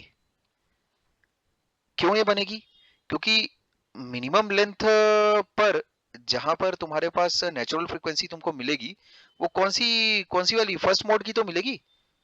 क्या बोल रहा हूं मैं, समझे भाई। पहले तुम मेरे को एक बार बताओ, दूसरा वाली लेंथ कौन सी वाली मिल सकती है तुमको, दूसरा वाली कौन सी लेंथ रहेगी, इसका जो दूसरा मोड ऑफ वाइब्रेशन है वो कहां पर मिलेगा अपने को, वो तो यहाँ पर मिलेगा। इसमें कितना हो गया, आप देखो तुम्हारे पास λ/4 प्लस लैम्डा, है ना, λ/4 प्लस लैम्डा हो गया, तो ये चीज कितनी हो जाएगी, 5 λ/4 आ रही है। तो 5 λ/4 जाहिर सी बात है तुमको थोड़ा बाद में मिलेगा ना, मैं क्या बोल रहा हूँ समझे। उसके लिए जो तुम लेंथ कंसिडर करोगे वो कितनी हो जाएगी, देखो कैसे लिखते हैं, v है ना, ये हो गया L2 ऐसा, तो उसमें v बाय λ/4, नहीं v बाय कितना लिखोगे इसको, सर 3 λ/4 आएगा सेकेंड मोड ऑफ वाइब्रेशन के लिए। सेकंड मोड ऑफ वाइब्रेशन के लिए लूप मैंने क्या गड़बड़ बना दी है क्या, सर 2n-1 अबे λ/4। ये λ/2 होता है ना, λ/2 होता है, तुम थोड़ा सावधान रहियो ये सारी कैलकुलेशंस में, ठीक है क्या। तो ऐसा अगर मैं लिखता हूँ, सेकंड मोड ऑफ वाइब्रेशन के लिए जो लेंथ एक्चुअल मुझे चाहिए वो कितनी चाहिए रहेगी, फिर फ्रीक्वेंसी है ना, v equals to frequency times lambda, lambda कितना हो गया मेरे पास 4L2/3। तो फ्रीक्वेंसी कितनी आ रही है मेरे पास 3V/4L2। मेरे को एक बात बताओ, जो फ्रीक्वेंसी है अभी 200 हर्ट्ज वाली, ठीक है क्या, ये 200 हर्ट्ज वाली फ्रीक्वेंसी है ना? ये अगर सर इसमें वो ई वाला फैक्टर नहीं आएगा सर, प्लस ई वगैरह? अबे ले लेंगे बाद में प्लस ई वगैरह भी, अभी बिना एंड करेक्शन के तो पहले बातचीत तो कर ले हो क्या रहा है करके, ठीक है क्या। एंड करेक्शन में क्या जा रहा है, उसमें तो बस ई जोड़ना रहता है बस, वो तो खैर अपन कर लेंगे, ठीक है क्या। इसका इसका मैं सोच रहा हूँ भाई पूरा बाल की खाल कैसा उधेड़ी जाए अच्छे से, है ना। तो यहाँ देखो 200 हर्ट्ज जब अपन ट्यूनिंग फॉर्क की फ्रीक्वेंसी जब अपन ने रखी है, और वो मान लेते हैं एयर कॉलम की फ्रीक्वेंसी के साथ मैच कर गई। एयर कॉलम की फ्रीक्वेंसी बोले तो ये अभी जो लेंथ है ना, अभी जो लेंथ है वो मान लेते हैं L2 है, ठीक है क्या, ऐसा। और ये नीचे तो पानी भरा ही हुआ है, तो मेरा ये बोलना है 3 टाइम्स V, है ना, अपॉन 4 टाइम्स L2। कितनी अगली कौन सी ऐसी लेंथ आएगी जब कैसा तुम्हारे पास वो लाउड साउंड एक्चुअल में तुमको सुनाई देगी। तो वो L2 कितना आ रहा है देखो, L2 आ जाएगा 3/4 ऑफ 340 डिवाइडेड बाय 200। तो इसको मैं ऐसा लिख सकता हूँ ना, 0 0 तो हटा लो, ये हो जाएगा 17.75 इंटू 17/2 यानी 8.5। देखो मेरा ये कहना है 0.75 इंटू 8.5 कितना आएगा, 0.75 इंटू 8.5 कितनी रहेगी ये चीज 6.375, ठीक। इसमें तो 100% कुछ गड़बड़ी हो गई है, क्या लोचा हुआ इसमें। सर 8.5 कैसे हो गया? 1.7 होगा। अबे वो 2 का जो, अच्छा अच्छा अच्छा इसका डबल है ना, डबल में भी यार वो बहुत कम आ रहा है उसका तो लेंथ है, डबल में भी लेंथ बहुत कम आ रहा है, ऐसा कैसे। लेंथ बड़ी आनी चाहिए ना, 3λ/4 पे अगर मैं कंसीडर कर रहा हूँ तो लेंथ बड़ा होना चाहिए ना। और कहाँ पुपट हुआ है मेरा, v equals to f lambda 4L2/3। Sir ये 340/200 सर 1.7 होगा।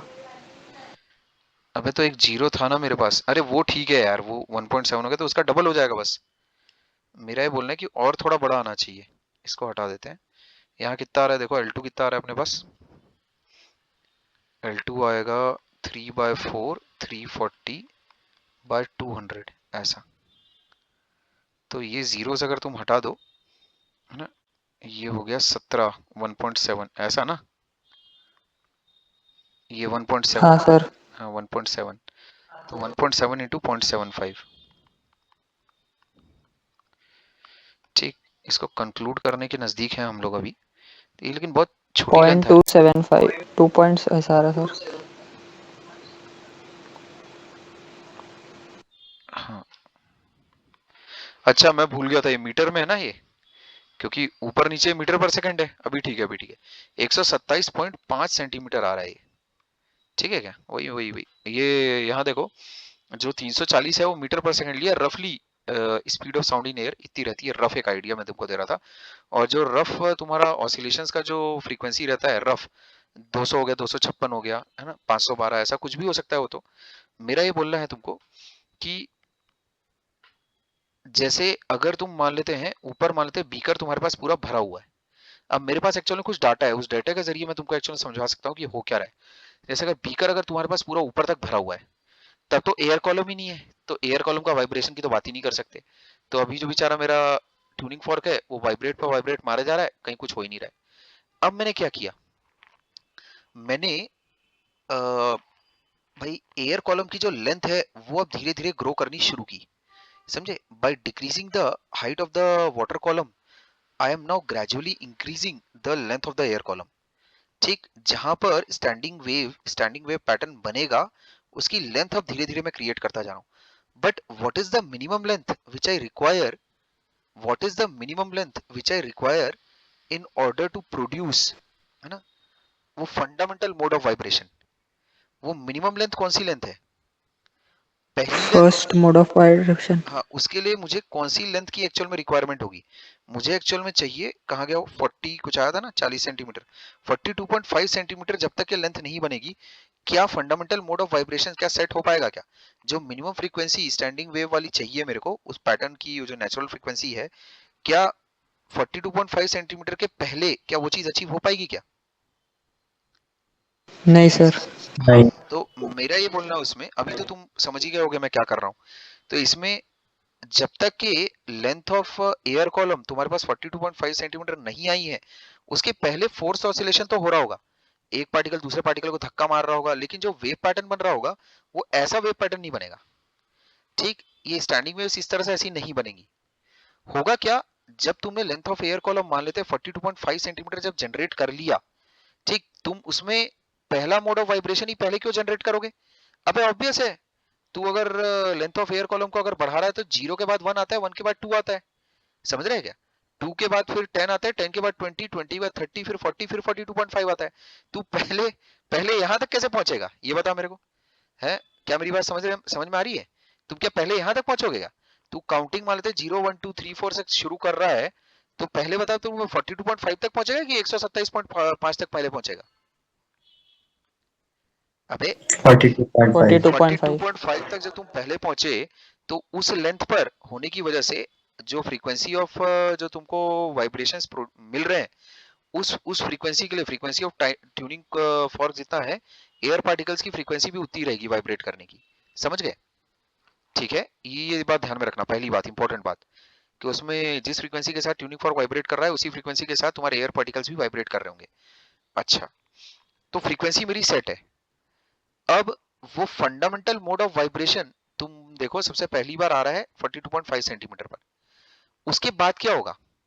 अगर मैं लेंथ और गिराता जाऊंगा तो वो फ्रीक्वेंसी तो मेरी सेट है, ये तो मेरे पास फिक्स्ड है ना? जो वेव पैटर्न की जो फ्रीक्वेंसी है वो तो मेरे पास सेट है। उसमें उसी फ्रीक्वेंसी के साथ हो सकता है तुम्हारे पास क्या आ रहा हो, n इक्वल्स टू 2 आ रहा हो, सेकंड मोड ऑफ वाइब्रेशन आ रहा हो। जैसे पहले अपन लेंथ को कांस्टेंट रखते थे, याद रखो, तो लेंथ को कांस्टेंट रखते हुए अगर तुम मोड ऑफ वाइब्रेशन बदलोगे तो फ्रीक्वेंसी बदल जाती थी। ठीक, अभी क्या कर रहे हैं अपन, फ्रीक्वेंसी को एक सेम रख दिया है और अलग अलग लेंथ बदल बदल के अलग अलग मोड ऑफ वाइब्रेशन बनाते जा रहे हैं। तो एक्चुअल में क्या हुआ होगा, जैसे ही ये चीज घटकर मान लेते पहले यहां तक अगर जब पानी भरा हुआ है ऊपर तक, समझे क्या, ऊपर तक अगर पानी भरा हुआ है तब तो कोई एयर कॉलम ही नहीं है, तब तो कोई वाइब्रेशन ही नहीं होगा एयर कॉलम का। लेकिन जैसे ही वो एयर कॉलम की लेंथ घटकर सॉरी बढ़कर तुम्हारे पास 42.5 सेंटीमीटर आ गई होगी, तब क्या हुआ होगा, तब एक्चुअल में ये पैटर्न बन गया होगा। क्या इस बात से एग्री करते हो तुम? ये तुम्हारा पानी है ऐसा, तो जो ट्यूनिंग फॉर्क है उसकी फ्रीक्वेंसी 200 हर्ट्ज, और जो वाइब्रेटिंग एयर कॉलम की जो नेचुरल फ्रीक्वेंसी के साथ उसका मिलान हो गया, मैच हो गया, समझे? उसकी वजह से क्या हुआ, जो रिफ्लेक्टेड वेव आ रही ना, वो अब सुपर इम्पोज मारेगी, स्टैंडिंग वेव पैटर्न बनेगा, समझे?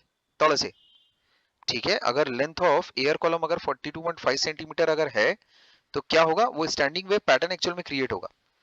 तो जैसे ही इंसिडेंट वेव भेजी इधर से इन्होंने ट्यूनिंग फॉर्क ने, वैसे ही वो जो जो वाटर कॉलम का वो जो वाटर बॉडी, जो ये वाटर वाली जो लाइन है, इंटरफेस है, वहां से जैसे ही वेव रिफ्लेक्ट मारेगी, वो पूरा एकदम बढ़िया एक स्टैंडिंग वेव पैटर्न तुमको बनता हुआ दिखाई देगा, समझे?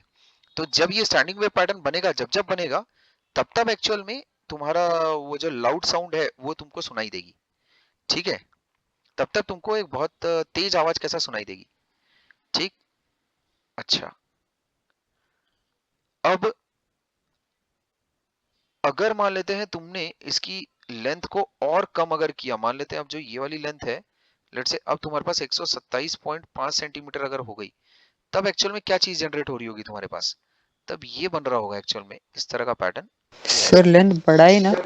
हाँ, लेंथ बढ़ाई ना, मतलब पानी की जो वाटर टैप था उसको मैंने ओपन किया जब, तो पानी का जो हाइट है वो अगर कम होगा तो लेंथ ऑफ एयर कॉलम बढ़ेगा ना तुम्हारे पास।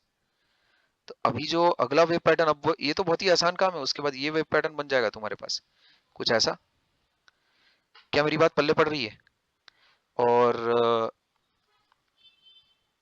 जब भी जैसे ही ये तुम्हारा सेकंड मोड ऑफ वाइब्रेशन, इसकी जो तुम्हारी फ्रीक्वेंसी है उसके साथ एक्चुअल में अब तुम्हारी ट्यूनिंग फॉर्क की जो फ्रीक्वेंसी है वो मैच हो रही है, ठीक है क्या? जब ये वाली फ्रीक्वेंसी मैच जब हो, तब एक्चुअल में फिर अगेन तुम्हें लाउड साउंड कैसा प्रोड्यूस होगा, ठीक। वो लाउड साउंड एक्चुअल में तभी क्यों प्रोड्यूस हो रहा है जब एक स्टैंडिंग वेव पैटर्न कंप्लीट तुम्हारे पास बन रहा है। लाउड साउंड तभी क्यों प्रोड्यूस हो रहा है जब वो स्टैंडिंग वेव पैटर्न बन रहा है। जैसे अगर मान लेते हैं अभी एयर कॉलम की जो लेंथ है वो लेट से 20 सेंटीमीटर है, तब क्या होगा?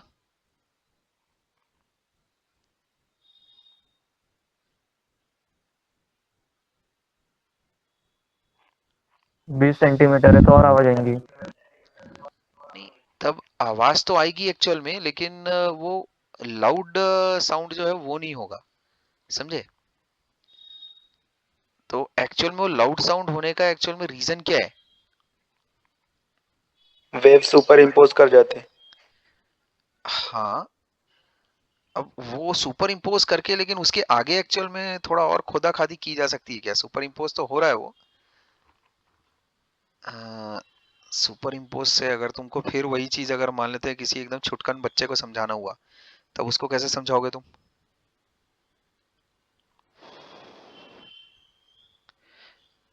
भाई अपन ने दोनों अभी वेव का एम्पलीट्यूड ऐड हो जाता।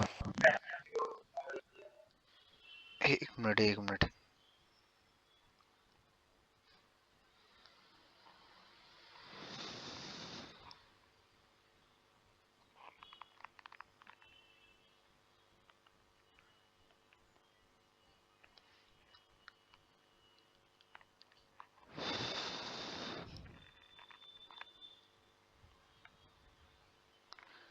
देखो, तुम उस छोटे लड़के को या छोटी लड़की को तुम इस तरह से समझा सकते हो, जैसे जब वो तुम्हारा ये ट्यूनिंग फॉर्क है, जब वो कैसा, तुम इसको ऐसा समझो, अ, जब वो सिकुड़ रहा होगा, ऐसी ये वाली पोजीशन में जब आ रहा होगा, ऐसा कुछ समझे, ऐसा जब सिकुड़ रहा होगा, ठीक है, ऐसा सिकुड़ रहा होगा, ऐसा इस तरह से, जब वो अपनी मैक्सिमम कंप्रेस्ड हालत में जब होगा, उस वक्त अगर मान लेते हैं तुम्हारा जो एयर पार्टिकल है वो अपनी मान लेते हैं डिस्प्लेसमेंट का एंटीनोड है, समझे क्या? मतलब वो जाके एकदम जाके चिपका एकदम मस्त, वो क्या बोलते हैं जो ट्यूनिंग फॉर्क है उसके उसके साथ, समझ गए? तो क्या होगा, दोनों एक साथ छूटेंगे। तुम्हें क्या ये फील आ रही है, क्या हो क्या रहा है? दोनों इन फेज अगर रहेंगे ना, जैसे अगर मैं तुमको कैसा बताऊं, अगर मान लेते हैं तुमने एक गुलेल है उसको एकदम पूरा खींचा अपनी तरफ, पूरा अच्छे से खींचा, और उसी वक्त कैसा एक पार्टिकल आके तुम्हारे वो गुलेल में, और जो रबर स्ट्रैप है उसमें आके बैठ गया, और उसी वक्त कैसा तुम खींचे, और कोई ऐसे गैप तो है नहीं, टाइम का लैग तो है नहीं कि जब तक भाई पत्थर का टुकड़ा नहीं रखोगे तुम, है ना, जब मैं मैक्सिमम खींचा हुआ रहूंगा तब यार जल्दी रख करके अब मेरा हाथ छूट रहा है, ऐसी वाली तो कोई सिचुएशन है नहीं। वो जो स्ट्रैप है वो एक्चुअल में तुम ऐसा समझो, जो गुलेल का वो रहता है ना, जो रबर के कोने में एक रबर का टुकड़ा बंधा हुआ रहता है जिसमें तुम पत्थर फंसा के मारते हो, तो वो गुलेल तुम ऐसा समझो कि वो गुलेल कैसा लेफ्ट राइट ऑसिलेट मार रही। गुलेल मतलब वो जो गुलेल का जो वो रबर स्ट्रैप है, समझे क्या, रबर का टुकड़ा जिस पर अपन पत्थर बांधे, वो मान लेते हैं लेफ्ट राइट ऑसिलेट मार रहा है। तो अगर मान लेते हैं दोनों चीजें साथ में अगर हो जाए, कौन कौन सी दोनों चीजें, एक तो वो गुलेल जो है उसका जो रबर वाला जो है, समझे क्या, एंड वो अगर मान लेते हैं मैक्सिमम अपने नेगेटिव डिस्प्लेसमेंट पर है, और उस वक्त उसी वक्त जो पार्टिकल भी है वो भी तुम्हारे साथ उसी वक्त वहां पर नेगेटिव डिस्प्लेसमेंट पर है, तो दोनों साथ साथ एकदम छूटेंगे, समझ गए क्या? तो एक तरह से तुम देखोगे कि ऑसिलेशंस कैसा है, एक दूसरे के ऊपर सुपर इम्पोज हो रही है एकदम परफेक्ट। सुपरपोजिशन पहले भी होगा, पर पहले ये इस तरह का सुपरपोजिशन नहीं होगा। उसमें किस तरह का सुपरपोजिशन होगा कि पता चला गुलेल वहां से छूट पड़ी है ना, उधर से मैक्सिमम स्ट्रेच होकर वो छूट पड़ी है, और इधर पार्टिकल तब इधर आ रहा है, तब गुलेल इधर से जा रही होगी और वो पार्टिकल उधर से आ रहा होगा, दोनों में कैसा कोलिजन होगा, कुछ एनर्जी का लॉस होगा, समझ रहे हो? मान लेते हैं ये अपनी मैक्सिमम स्टेज, ये जो है तुम्हारे पास, मतलब क्या बताऊं मैं इसमें, जैसे तुम ऐसा समझो कि अगर मान लेते हैं ये, जैसे अगर ट्यूनिंग फॉर्क है और उसकी जो मैक्सिमम कंप्रेस्ड जो सिचुएशन है वो लेट से कुछ ऐसी है, ऐसी, है ना, अभी अब वो वहां से छूटा, और उस वक्त जो वो जो आखिरी पार्टिकल है एयर पार्टिकल, वहां से ये छूटे हैं, ये साहब ये ऐसा छूटा, ये ऐसा, ठीक है क्या, ये ऐसा छूटा है, ठीक है क्या, तुम इसको ऐसा देखो, ये ऐसा छूटा, ये ऐसा छूटा है, और ये जो पार्टिकल है अब ये यहाँ पर आ रहा है गधे के समान, समझ रहे हो क्या, ये अभी ऐसा छूटा हुआ है, समझे क्या, जो ट्यूनिंग फॉर्क के जो आर्म्स हैं वो अभी कैसा एक्सपांड मार रहे हैं, और तब वो पार्टिकल जाके वहां घुस रहा है, तो दोनों एक दूसरे का विरोध कर रहे हैं ना, तुम ये देख रहे हो, ठीक है, दोनों एक दूसरे का विरोध कर रहे हैं, मेरा ये बोलना है, जब कैसा वो अपनी मैक्सिमम कंप्रेस्ड वाली हालत में जब जाएगा तब एयर पार्टिकल जाके कैसा यहाँ इसकी गोदी में अगर बैठ गया मस्त, और जब ये कैसा एक्सपांड होना, जब ट्यूनिंग फॉर्क की आर्म जब एक्सपांड होना शुरू करेगी, तभी वो पार्टिकल भी एक्चुअल में वो पीछे की तरफ आना शुरू करेगा, दोनों अगर इन फेज अगर चलेंगे तो क्या होगा, जो रिजल्टेंट ऑसिलेशन का जो एम्पलीट्यूड आएगा वो एम्पलीट्यूड एक्चुअल में बहुत ज्यादा बढ़ जाएगा। क्या तुम्हें अब मेरी बात समझ में आ रही है?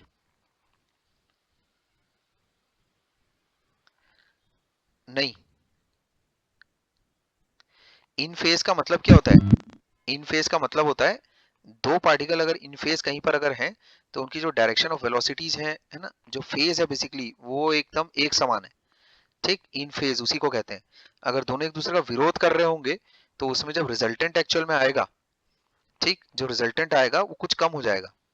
जैसे कि अगर तुमको चाहिए, मान लेते हैं एक की डिस्प्लेसमेंट 5 है मैक्सिमम, तो दूसरे की मैक्सिमम 10 है, तो तुम यही चाहोगे हमेशा कि दोनों अपना मैक्सिमम जो है वो समान टाइम पर एक्चुअल में अचीव करें, तब 10 + 5 15 हो जाए, 15 हो जाएगा। ऐसा पता चला एक अपनी मैक्सिमम अलग टाइम पे अचीव कर रहा है और दूसरा अलग टाइम पे कर रहा है, तो जब एडिशन करोगे तो वो 10 + 5 15 से तो हमेशा कम ही रहेगा। हो सकता है कि वो इंडिविजुअल से थोड़ा बढ़ा रहे, ठीक है, जैसे कभी किसी इंस्टेंट पर हो सकता है कि 10 से बड़ा तुमको मिले, 12 11 ऐसा मिले, समझे क्या, लेकिन 15 वाली चीज तुमको अगर अचीव करनी है तो दोनों को इन फेज एक्चुअल में रहना बहुत जरूरी है। इसको और अच्छे मैथमेटिकल तरीके से भी एक्चुअल में बताया जा सकता है इसमें मैं, लेकिन और कैसा नहीं करना चाह रहा हूँ।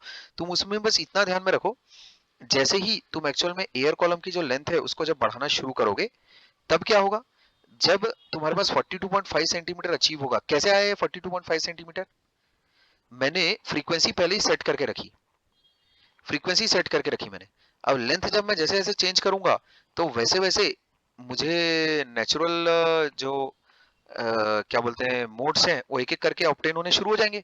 जैसे यहाँ देखो मेरे को n = 1 ऑप्टेन हो गया, यहाँ देखो मेरे को n = 2 ऑप्टेन हो गया, समझ रहे हैं? तो जैसे जैसे मेरे को नेचुरल मोड्स ऑफ वाइब्रेशन कैसा अटेन या अचीव होते जाएंगे तो उस वक्त कैसा रेजोनेंस होगा, समझे? तो ये जो पहली डिस्टेंस आई तुम्हारे पास उसके बाद दूसरी डिस्टेंस आ गई, है ना, तो इसमें तीसरी डिस्टेंस अगर तुम देखो तो ये तो एपी बन रही है, दिखता है क्या तुमको, एपी तो बन रही है। जैसे पहली बार रेजोनेंस तुमको पहली बार लाउड साउंड अगर 42.5 सेंटीमीटर पे अगर सुनाई दी है तो दूसरी डिस्टेंस देखो 127.5 और एपी आएगा, देख लेना यहाँ पर। जैसे जो तीसरा जब तुम करोगे तो वो चीज कितनी आने वाली है, λ/2 प्लस λ/4 यानी 5 λ/4, तो वो कितनी दूरी पर आएगा देखो। जैसे फर्स्ट अगर मान लेते हैं मैंने frequency of tuning fork f0 उसको अगर फिक्स कर दिया है तो वो चीज किसके बराबर है भाई, वो चीज किसके बराबर है, फ्रीक्वेंसी fn किसके बराबर रहता है, अरे nth, V/4L। हाँ v/4l यही रहता है ना, ये रहता है अपना क्लोज पाइप का, क्या मैं बोल रहा हूँ समझ पा रहे हो क्या? हाँ सर। तो f0 अगर मैंने फिक्स कर दिया है तो उसमें मेरे को बताओ v/4l ऐसा, तो l उसमें मैं क्या बोल सकता हूँ, ये होगा v × 2n-1/4 f0। अब v कांस्टेंट है, f0 कांस्टेंट है उसमें तुम्हारे पास, ठीक, तो उसमें तुम ये यहाँ से तो बहुत ही आसानी से देख सकते हो L1 की वैल्यू कितनी आ रही है देखो, वो हो जाएगा मेरे पास v/4 f0। L2 की वैल्यू कितनी हो जाएगी अपने पास, L2 की वैल्यू हो जाएगी 3v/4 f0, AP नहीं बन रही क्या है? L3 की वैल्यू कितनी हो जाएगी अपने पास, L3 हो जाएगा, हाँ 5v/4 f0। 5v/4 f0, ठीक है, this is an AP, AP आ रही ना ये, L1 L2 L3 ये तो पूरा अरिथमेटिक प्रोग्रेशन में आ रहे हैं सारे के सारे, जो लेंथ्स आ रही है मेरे पास, क्या बात तुम्हारे समझ में आ रही है? हाँ सर। ठीक है, हाँ सर। तो एक्चुअल में जो टची पॉइंट है, टची पॉइंट की लाउड साउंड क्यों सुनाई देती है, ये थोड़ा टची पॉइंट है, समझ गए? तो उस बात पे एक्चुअल में मैथमेटिक्स के बिना एक्चुअल मैंने उस चीज को समझाने की कोशिश की है। वैसे तो मैं उसको करता नहीं हूँ ऐसा, वाया मैथ्स ही मुझे वो चीज अच्छी लगती है कि मैं किसी भी चीज को तुम्हारे सामने जब रखूं तो सॉलिड वो उसमें मैथमेटिक्स का बैकअप हो, ठीक है क्या। लेकिन उसमें मुद्दा एक्चुअल में ऐसा रहता है कि यहाँ पर ट्यूनिंग फॉर्क एक्चुअल में घसीट के कैसा एयर पार्टिकल्स को वाइब्रेट करवा रहा है, समझे। एक तरह से इंड्यूस्ड या फिर क्या बोलोगे इसको, फोर्स्ड वाइब्रेशन है ये, ठीक। तो उसमें मेरा ये बोलना है कि जैसे उसके वाइब्रेशन कराने के दौरान अगर मान लेते हैं जब आर्म्स ऑफ ट्यूनिंग फॉर्क जब फैल रहा होगा और तब साला वो पार्टिकल आ रहा होगा, तब तुम ये क्या बोल सकते हो, उसकी तरफ आ रहा होगा, तब तुम ये बोल सकते हो ना एक तरह का डिस्ट्रक्टिव इंटरफेरेंस है ये, ठीक। आपने कोई नहीं चाहिए तो उसमें कंस्ट्रक्टिव इंटरफेरेंस कब होगा, तब होगा जब डिस्प्लेसमेंट का एंटी नोड, समझे क्या। डिस्प्लेसमेंट का जो एंटी नोड है ना, वो किसके साथ मैच करेगा, जब वो तुम्हारा ट्यूनिंग फॉर्क है उसका जब मैक्सिमम कंप्रेस्ड वाली जब हालत रहेगी, मैक्सिमम कंप्रेशन उसमें रहेगा, है ना। ट्यूनिंग फॉर्क अपनी मैक्सिमम कंप्रेस्ड हालत में जब रहेगा तब तब उस वक्त क्या, तब अगर उधर डिस्प्लेसमेंट का एंटी नोड अगर बनता है तब बल्ले बल्ले तुम्हारी, समझे, ठीक है क्या, तब बल्ले बल्ले तुम्हारी। क्योंकि डिस्प्लेसमेंट का एंटी नोड मतलब क्या बताएगा,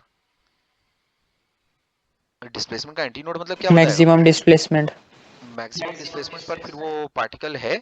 तो अगर मैक्सिमम डिस्प्लेसमेंट पर वो पार्टिकल है और जो ट्यूनिंग फॉर्क है अपनी मैक्सिमम कंप्रेस्ड हालत में है, तो क्या होगा, वो जो पार्टिकल है वो वापस से अपनी मीन पोजीशन की तरफ आ रहा होगा और जो आर्म ऑफ ट्यूनिंग फॉर्क है वो भी अब कैसा खुलना अब उसने शुरू कर दिया होगा, समझे। तो दोनों चीजें अगर साथ में अगर हो रही होंगी तब तो मजा ही आ गया, तब कहीं भी कुछ एनर्जी लॉसेस नहीं होंगी। और जो एम्पलीट्यूड है उसका तुमको पूरा कैसा वो जो मतलब तुम ऐसा कहोगे कि फिर जो ट्यूनिंग फॉर्क का जो मोशन है उसके आर्म्स का जो मोशन है, ठीक उसी की वजह से तो एयर पार्टिकल्स वाइब्रेट कर रहे हैं ना भाई। अपना जो क्या बोलते हैं तुम्हारा जो ऑसिलेटर है, याद करो लॉन्गिट्यूडनल वेव्स जब अपन जनरेट करते हैं तब उसमें जो पार्टिकल्स हैं वो साइडवेज तुम्हारे आगे पीछे ऑसिलेट करते हैं ना। तो यहाँ पर एक्चुअल में कौन सी चीज ऑसिलेट कर रही है, वो जो आर्म है ना, आर्म है, वो इंटरफेस पर ही तो है वो आर्म, है ना, ऐसा तुम अज्यूम करोगे।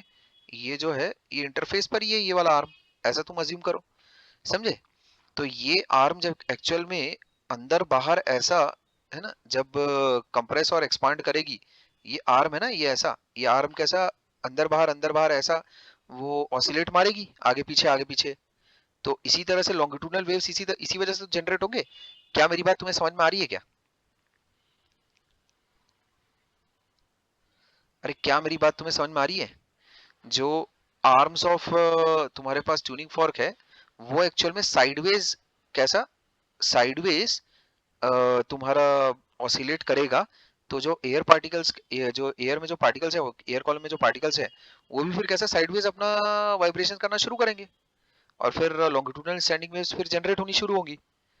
तो उसमें जब तक के ये 42.5 सेंटीमीटर वाली दूरी नहीं आ रही है एयर कॉलम की लेंथ, तब तक ये क्या होगा, तब तक ये कोई नोटिसेबल आवाज आवाज तुमको महसूस भी नहीं होगी।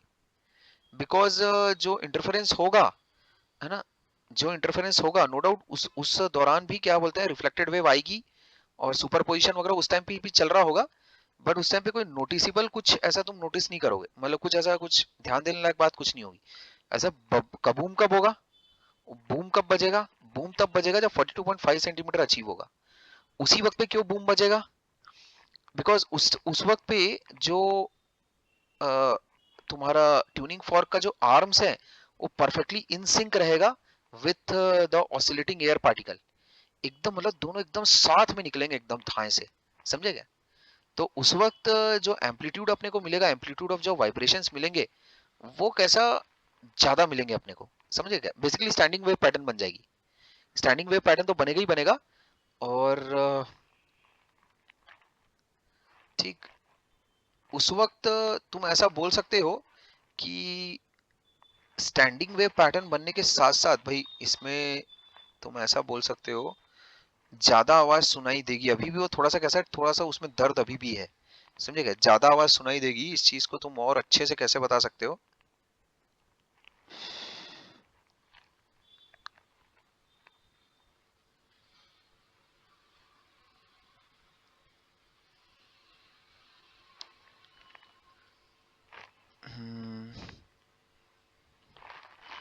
जब तक ये 42.5 सेंटीमीटर नहीं हुआ रहेगा तब तक कोई स्टैंडिंग वेव पैटर्न एक्चुअली बन नहीं रहा होगा।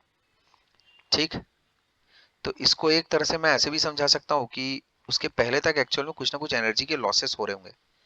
ठीक है, स्टैंडिंग वेव पैटर्न नहीं बनने की वजह से किस तरह के एनर्जी के लॉसेस हो रहे होंगे कि इधर पता चले जब ट्यूनिंग फॉर्क की आर्म एक्सपांड कर रही है तब साला पार्टिकल आ रहा है उसी की तरफ और दोनों कैसा अड़ रहे हैं।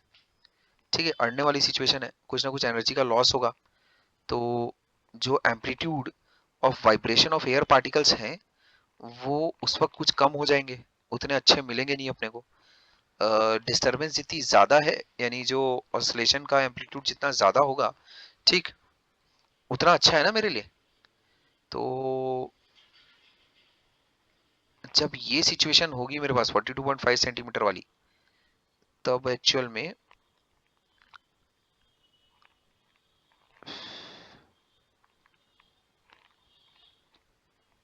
सर जब वो लेंथ 42.5 सेंटीमीटर होगी तब मतलब साउंड आना चालू होगा या वो वेव जनरेट होना चालू होगा? देखो, साउंड एक्चुअली बोलते किसको है? साउंड इज नथिंग बट वो जो एयर पार्टिकल्स हैं उसकी जो ऑसिलेशंस है वो जब तेरे कानों तक पहुंचता है, किस तरह से पहुंचता है? वही जैसे एक साइकिल को तूने धक्का दिया तो उससे तड़तड़ाते हुए दूसरी तीसरी चौथी पांचवी गिरनी शुरू हुई, तो जो उस साइकिल से टिक के जो एंड में जो इंसान खड़ा होगा वो भी टपकेगा बेचारा, उसके ऊपर साइकिल आके गिरेगी। तो इसी तरह से एक्चुअल में जो तुम्हारे कान है और जो वो वाटर कॉलम वाली जो ट्यूब है, वो दोनों के बीच में बहुत सारे एयर पार्टिकल्स कैसे मौजूद हैं तुम्हारे पास।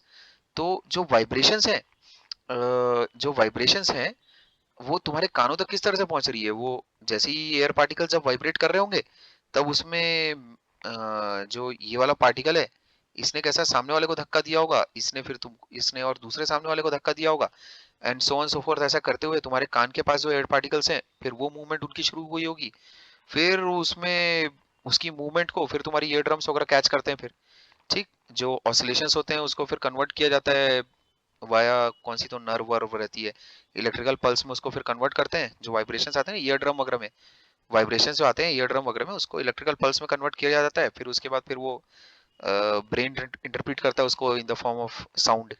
ठीक है, यही तो है साउंड। तो बेसिकली साउंड का नाता रिश्ता डायरेक्टली किससे है? जो एयर पार्टिकल वाइब्रेट कर रहा है उसकी क्या एम्पलीट्यूड क्या है। ठीक, मेरा उसमें ये बोलना है सिंपली, जब तक के वो 42.5 सेंटीमीटर अचीव नहीं हुआ होगा तब तक के इधर इन लोगों का जो कंस्ट्रक्टिव इंटरफेरेंस वाला जो है काम, डिस्प्लेसमेंट एंटी नोड, ये अचीव नहीं हुई होगी। मेरा ये बोलना है, समझे? मेरा ये बोलना है। तो वो displacement anti node achieve actual में नहीं हुआ होगा। तो तुम ये खुद सोचो, अगर मैक्सिमम दूरी तक जहां तक एयर पार्टिकल ऑसिलेट कर सकते हैं वो अगर 100 सेंटीमीटर है, तो जब तक कि ये 42.5 सेंटीमीटर अचीव नहीं हुआ होगा, एयर पार्टिकल्स का वो जो मैक्सिमम ऑसिलेशन वाली जो लेंथ है वो भी अचीव नहीं हुई होगी। समझ रहे हो? ठीक है, तो वो जब अचीव होगी तब एक्चुअल में एयर पार्टिकल्स अपनी मीन पोजीशन से सबसे ज्यादा दूरी पर जा आ सकेंगे। कब? जब ये वाली लेंथ जो रहेगी है ना 42.5 सेंटीमीटर होगी, तब तब एक्चुअल में तुम ये बोल सकते हो कि जो एयर पार्टिकल्स का जो मैक्सिमम तुम्हारे पास लेंथ है ना ट्रैवल करने का अपनी मीन पोजीशन से, तभी वो अचीव होगा। वरना उसके पहले तक एक्चुअल में वो अपना एम्पलीट्यूड कैसा, वो एक पार्टिकल जो है एयर पार्टिकल वो अचीव नहीं कर पा रहा होगा। यही अचीवमेंट उसको दूसरी बार कब होगी? वो यहाँ पर होगी। अगर मान लेते हैं लेंथ को और बढ़ा दिया गया 42.5 सेंटीमीटर से बढ़ाकर उसको 120 मतलब बढ़ाकर मान लेते हैं 80 सेंटीमीटर है, तब जो वेव पैटर्न बनेगा एक्चुअल में वो कैसा होगा? वो इस तरह का ऐसा कंप्लीट वेव पैटर्न नहीं बनेगा। ठीक, तो उसमें मतलब फिर वही आवाज का फिर तुमको कैसा घपला मिलेगा, मतलब आवाज कैसा बहुत ज्यादा रिड्यूस हो जाएगी। लेकिन जैसे ही तुम्हारा नेक्स्ट वेव पैटर्न बना 125 पॉइंट जो भी है ये 127.5 सेंटीमीटर, तब उसमें क्या होगा? पार्टिकल्स एक्चुअल में मैक्सिमम एम्पलीट्यूड जो है उसको अचीव कर पा रहे होंगे। ठीक, अगर वो मैक्सिमम एम्पलीट्यूड अचीव कर पा रहे होंगे तो उसमें जो एयर पार्टिकल्स जो तुम्हारे मतलब उनको जहाँ वाइब्रेशंस पहुंचानी है तुम्हारे कानों तक, वो कैसा बहुत ही अच्छे तरीके से फिर पहुंचेगा। ठीक, ये तुम ऐसा समझो कि जैसे एक डाकिया है जो कि मैक्सिमम जा सकता है 1 किलोमीटर, लेकिन उसके ऊपर किसी तरह की पाबंदी लगा दी गई है, वो 1 मीटर से आगे बढ़ नहीं पाता। तो उसमें ये चीज चिट्ठी पहुंचने वाले के लिए तो नुकसानजनक है ना। भाई मेरे कानों तक मुझे बहुत अच्छा लगेगा कि एक डाकिया कैसा लंबी दूरी से अगर ट्रैवल करके मेरे कानों तक पहुंच रहा है ना, वही जो एयर पार्टिकल है, वो अगर एकदम लंबा लंबा ऑसिलेशंस मार के अगर मेरे कानों तक पहुंचने का अगर दम रखता है तो बहुत अच्छी बात है। ऑसिलेशन से तो जल्दी भी पहुंचेंगे और ज्यादा भी पहुंचेंगे, ठीक है क्या? डिस्टरबेंस ज्यादा आएगी ना मेरे कानों तक। इसको लेकिन मैथमेटिकली मैं और अच्छे तरीके से एक्चुअल में करना चाहता था, लेकिन वो चलो खैर अभी रहने देते हैं, ठीक है क्या? तो इसमें ये बात ध्यान में रखो, जब जब ये पैटर्न्स बनेंगे तुम्हारे पास लेंथ चेंज करने की वजह से, तब तब एक्चुअल में तुम्हें लाउड साउंड सुनाई देगी, ठीक? तब तब तुम्हें लाउड साउंड सुनाई देगी, ठीक है? तब तब तुम ये बोल सकते हो कि जो पार्टिकल्स हैं एयर के, वो तभी, जब तुम्हारे स्टैंडिंग वेव पैटर्न्स बन रही हैं तभी एक्चुअल में अपने मीन पोजीशन से मैक्सिमम दूरी, है ना, पर आना जाना कर सकते होंगे, ठीक? वरना उसके पहले एक्चुअल में जब वेव पैटर्न ही नहीं बन रहा होगा, तब उसमें जो वाइब्रेशंस हैं या फिर मैं कहूँ डिस्टरबेंस जो है, वो कैसा, मतलब इम्परफेक्ट होगा वो, ठीक है क्या? इम्परफेक्ट बोलना एक्चुअल में वो और अच्छा नहीं है। उसमें तुम ऐसा बोल सकते हो कि अगर एक पार्टिकल लेट से अपने एम्पलीट्यूड तक अगर जाने की अगर कोशिश करेगा भी, तो जा नहीं पाएगा। क्यों नहीं जा पाएगा? वो किसी और से उसकी टक्कर हो जाएगी, समझ रहे हो? तो वो बेचारा अपना जितना मैक्सिमम एम्पलीट्यूड कर सकता है कवर, वो उतना भी नहीं कर पाएगा, ठीक है? लेकिन जैसे ही ऐसे वेव पैटर्न बन गए, तो इसमें जो पार्टिकल्स हैं वो अपनी मैक्सिमम कैसा, जहां तक वो जा सकते हैं वो चीज जरूर जाएंगे वो, ठीक? इसमें जैसे ये वाला पार्टिकल है, ये यहाँ पर जो पार्टिकल है, ये देखो तुम, अगर ये वाली, अगर उसका मान के चलो कि ये वाला उसका पोजीशन को डिनोट कर रहा है, तो वो एक्चुअल में नेगेटिव एक्सट्रीम पर या फिर पॉजिटिव एक्सट्रीम पर होगा। ये वाले जो पार्टिकल्स हैं, ये सभी पार्टिकल्स एक्चुअल में अपने नेगेटिव और पॉजिटिव एक्सट्रीम तक आना जाना कैसा शुरू उनका हो चुका होगा, समझे? और जैसे जैसे टाइम बीतता जाएगा, जैसे अगर इतनी ही लेंथ अगर मैंने रखी, मान लेते हैं 125 127.5 सेंटीमीटर अगर मैंने लेंथ रखी एयर कॉलम की, तब क्या होगा? जो पार्टिकल्स हैं वो अलग अलग टाइम इंस्टेंट पर, उसमें जो जो पार्टिकल तुम्हारे पास वो डिस्प्लेसमेंट एंटीनोड वाले जितने भी पार्टिकल्स रहेंगे, वो सारे के सारे एक्चुअल में मैक्सिमम दूरी पर कैसा मार कर रहे होंगे, ऐसा जो डिस्टरबेंस है उसको मैक्सिमम आगे तक लेकर जा रहे होंगे, ठीक? तो इन दैट केस मैं ये बोल सकता हूँ कि जो साउंड है वो मुझ तक कैसा बेहतर पहुंचेगी, ठीक? मतलब अगर मान लेते हैं वाइब्रेशन अगर दूसरे पार्टिकल के पहुंचने तक डाई आउट अगर हो गए रहते, तब तो साउंड मेरे कानों तक आएगी नहीं। लेकिन अगर एम्पलीट्यूड अगर बड़ा है ऑसिलेशंस का पार्टिकल के, तो उसमें एक ऐसे पार्टिकल को टक्कर लग सकती है जो कि पहले नहीं लग पा रही होगी छोटे एम्पलीट्यूड की वजह से, ठीक?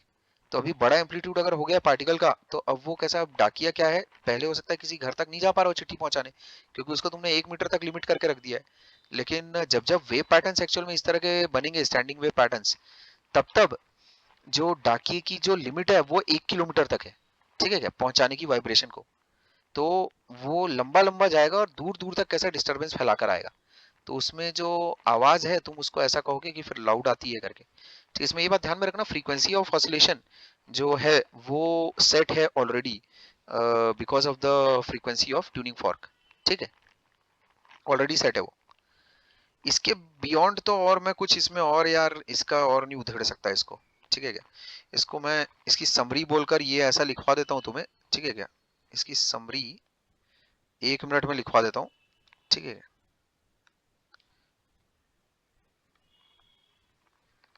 2 लाइनें लिखवानी है बस मेरे को इसकी समरी में। लेट्स से उसमें सबसे पहला तो, जैसे अगर ये मेरा, है ना, वाटर कॉलम की हाइट है, लेट्स से ये एल है ऐसा, ठीक? तो जब तुम वाइब्रेट करोगे ट्यूनिंग फॉर्क को, ठीक, तो जिस फ्रीक्वेंसी के साथ ट्यूनिंग फॉर्क वाइब्रेट कर रही है बेसिकली, वही तुम्हारी फ्रीक्वेंसी इस एयर कॉलम के लिए भी सेट हो जाएगी, ठीक है क्या? तो फ्रीक्वेंसी ऑफ ट्यूनिंग फॉर्क, ठीक, frequency of tuning fork that will be equal to frequency of vibration of air column।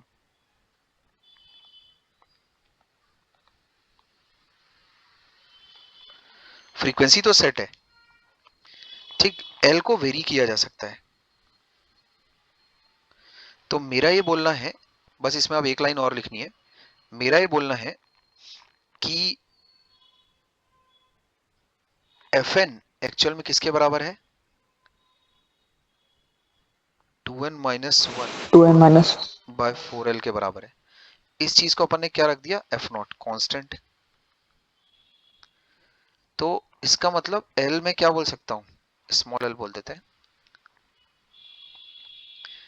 L बराबर let's say v by 4l है ना, 3v bye 4l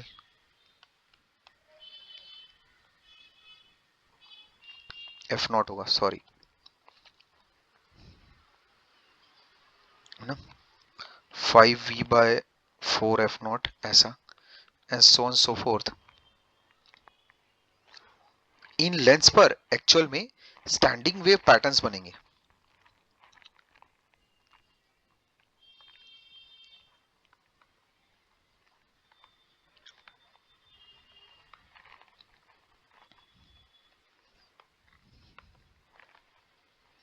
these values of small l, ठीक। अब मेरे पास उसमें देखो v तो कांस्टेंट है, f0 भी कांस्टेंट है। तो जैसे ही मैं l को बढ़ाता जाऊंगा वैसे वैसे मुझे लाउड साउंड कैसा सुनाई देती जाएगी। जैसे l इक्वल्स टू जब मैंने किया इतना,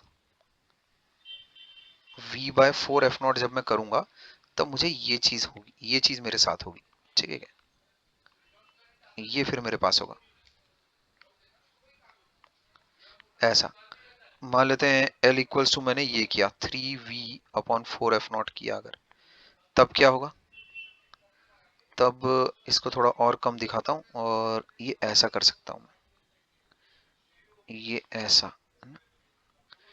ऐसा किया जा सकता है, ऐसा किया जा सकता है, and so on so fourth. समझ गए? तो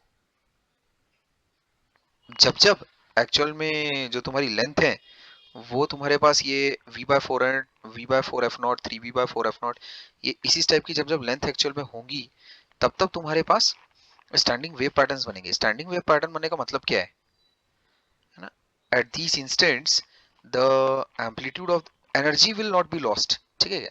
जो पार्टिकल है वो ज्यादा दूर तक एक्चुअल में ट्रैवल कर पाएगा, एनर्जी वोंट बी लॉस्ट, ठीक है क्या? तो उसमें जो वाइब्रेशंस है, जो डिस्टरबेंस है, वो ज्यादा दूर तक एक्चुअल में ट्रैवल कर पाएंगे, ज्यादा मजबूत रहेंगे, है ना, स्ट्रॉन्ग रहेंगे वाइब्रेशंस, ठीक है? जो डिस्टरबेंस रहेगी ज्यादा स्ट्रॉन्ग रहेगी, ठीक। क्योंकि उसमें जो ट्यूनिंग फॉर्क की जो आर्म्स है वो एक्चुअल में सपोर्टिव मोशन में रहेंगे, पूरा सपोर्ट में रहेंगे जो एयर पार्टिकल्स का मोशन है उसके साथ, ठीक। तो इसमें एक बहुत इंपॉर्टेंट और अहम लाइन कि whenever these standing wave patterns are generated, है ना, whenever these standing wave patterns are generated,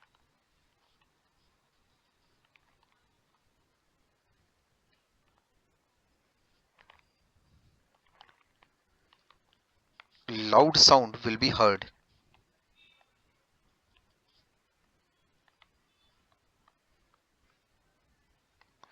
ठीक, loud sound will be heard। अच्छा, रीजन क्या होगा इसका?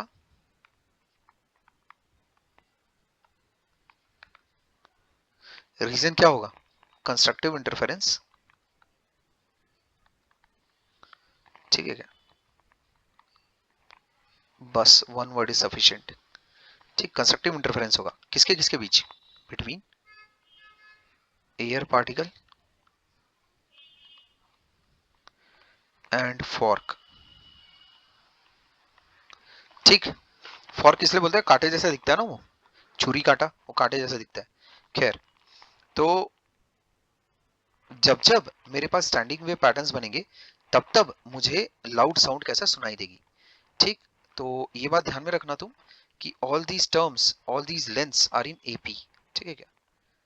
ऑल, या फिर इसको अलग से नोट डाल के लिखवा देता हूँ, है ना, ऐसा, note the lengths at which loud sound is heard are in AP, ठीक, क्लियर है? The lengths are in AP. ठीक है बात। इससे ज्यादा और इसके बारे में क्या खोदा जा सकता है? जैसे अभी ये पगला बोल रहा था ना, जैसे अगर मान लेते हैं तुम्हारे पास ये है पहला वाला हुआ ऐसा एंड करेक्शन के साथ, तो उसमें ये ई जोड़ लो उसका, ई और ये हो गया एल, L1, समझ गए क्या? तो कितना हो जाएगा? L1 प्लस ई बराबर लैम्डा बाय 4। अब उसके बाद अगली बार जब तुमको लाउड साउंड सुनाई देगी तब तुम क्या कर लेना, अगली बार जब तुमको लाउड साउंड सुनाई देगा तब क्या करोगे, ये यहाँ से ऐसा बनाओगे ना, ये हो गया, थोड़ा आगे की तरफ बनाओ, एंटी नोड उसमें सामने की तरफ खिसक जाता है ना, ये ऐसा ये कर लो तुम, समझ गए? ये ऐसा कर लो, ठीक, ऐसा। तो उसमें क्या कितना हो जाएगा देखो, ये ई हो गया, ठीक, और ये इधर से इसमें lambda by 2 plus lambda by 4 कितना हो जाएगा, 3 लैम्डा बाय 4। ठीक है, तो ये जो पूरा मसाला है ये हो गया एल, और इधर हो जाएगा लैम्डा बाय 2, और ये एंटी नोड पूरा तक, एंटी नोड तक रहता है ना, लैम्डा बाय 4 ऐसा। तो इसमें क्या बोलोगे फिर तुम,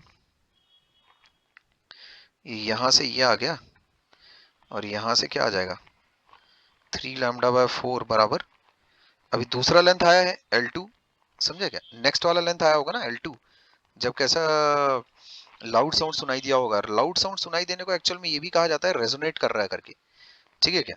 जो वेव पैटर्न है रेजोनेट कर रही है, रेजोनेट करने का मतलब होता है वो साथ साथ चलना, समझे क्या?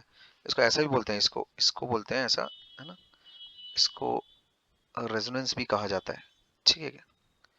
क्लियर है? सर जरूरी है दोनों के एंड करेक्शन सेम ही होंगे?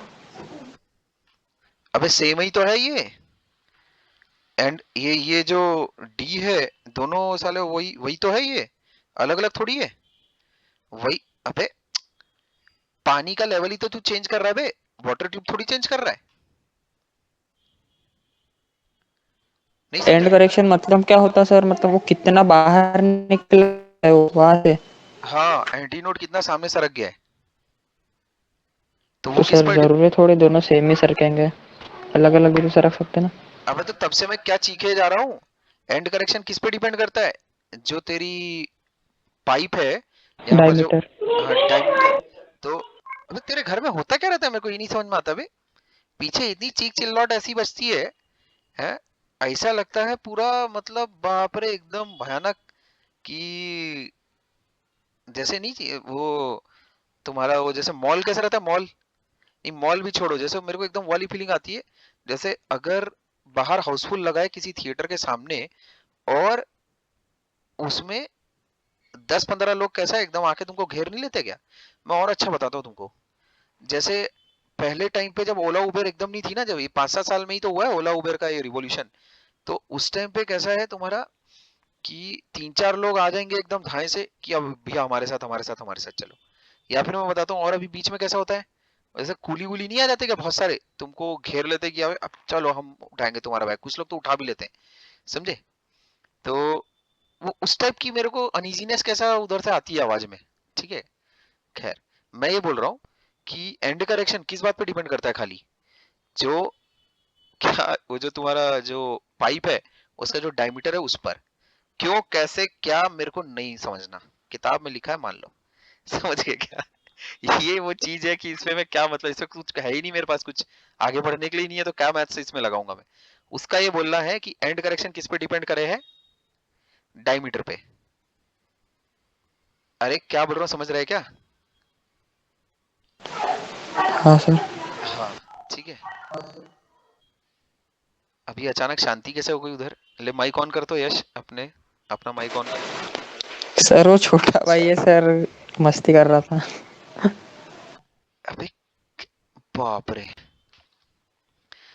अच्छा ठीक है, तो खैर कोई बात नहीं।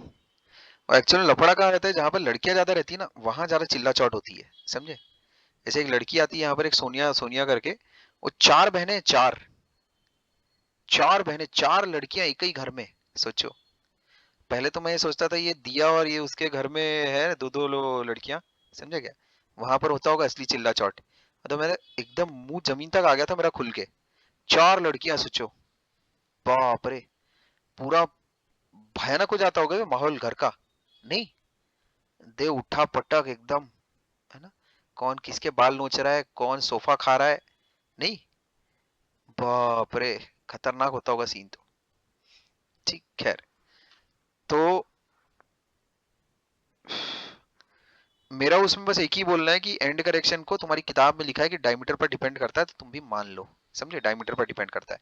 अब डायमीटर तो यहाँ चेंज हो नहीं रहा है, तो ऐसा थोड़ी कि अलग अलग बाल्टी ला ला के मैं कैसे रेजोनेंस रेजोनेंस खेल रहा हूँ करके, बाल्टी तो एक ही है मेरी, वो जो जिसमें पानी भरा है वो ट्यूब तो एक ही है ना, अभी ठीक है, एंड करेक्शन सेम क्यों होगा?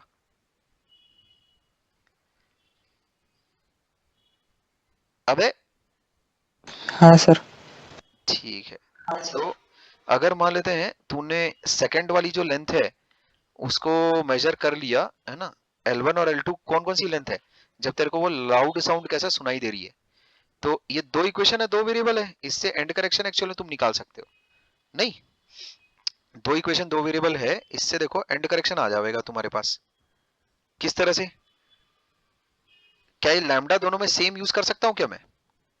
लैम्डा दोनों में सेम यूज कर सकता हूं क्या मैं? नहीं सर, अलग अलग है ना दोनों का।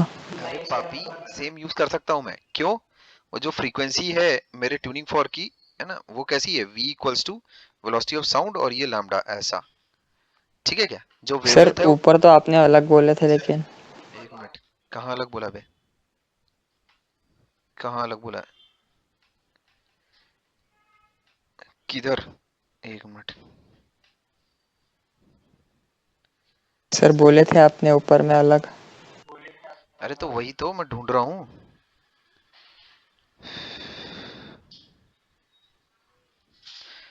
नहीं, वो चीज एक्चुअल में तब हुई होगी जब तुम्हारा ये ट्यूनिंग फॉर्क वाला केस नहीं था, तब तब क्या हो रहा था मैं बता देता हूँ, वो किधर अलग अलग बोली है मैंने, वो तू दोनों में कंफ्यूजन मार रहा है एक्चुअल में। जैसे मान लेते हैं तेरे पास लेट से लेंथ कांस्टेंट है, समझा, लेंथ कांस्टेंट है, अभी पहले मेरे को ये बता, इसमें ये फ्रीक्वेंसी कौन सी है, फ्रीक्वेंसी है of the tuning fork,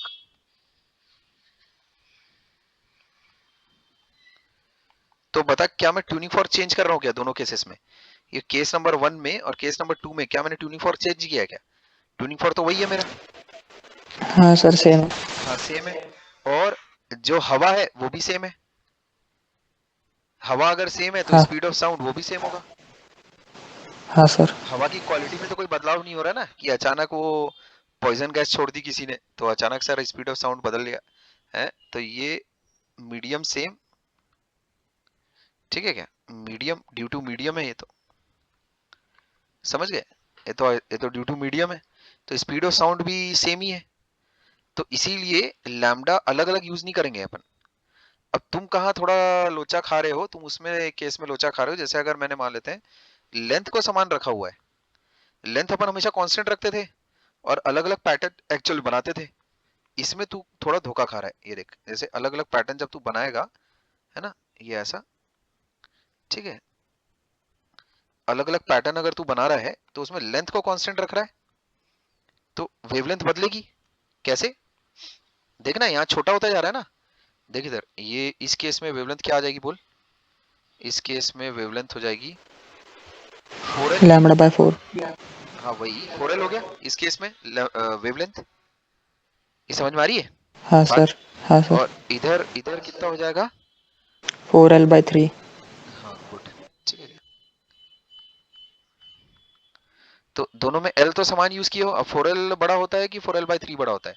obvious है 4l बड़ा होता है, तो यहाँ 4l। छोटा होता जा रहा है ना, कम स्पेस में साले तेरे को ज्यादा वेव्स घुसेड़नी है, तो ऑब्वियस है पैटर्न की लंबाई कम करनी पड़ेगी, नहीं करनी पड़ेगी? हाँ सर। अभी समझ में आ रही बात, सेम लेंथ में वही पैटर्न घुसाओगे, है, सेम लेंथ में वही पैटर्न डालना है तुमको, समझ में आ रहा है क्या, तो कॉम्प्रोमाइज तो करना पड़ेगा, ठीक है क्या, यहाँ वेवलेंथ इज रिड्यूसिंग, ठीक है क्या, यहाँ wavelength is reducing, do not confuse this with the other case, यहाँ wavelength is reducing, ठीक है क्या?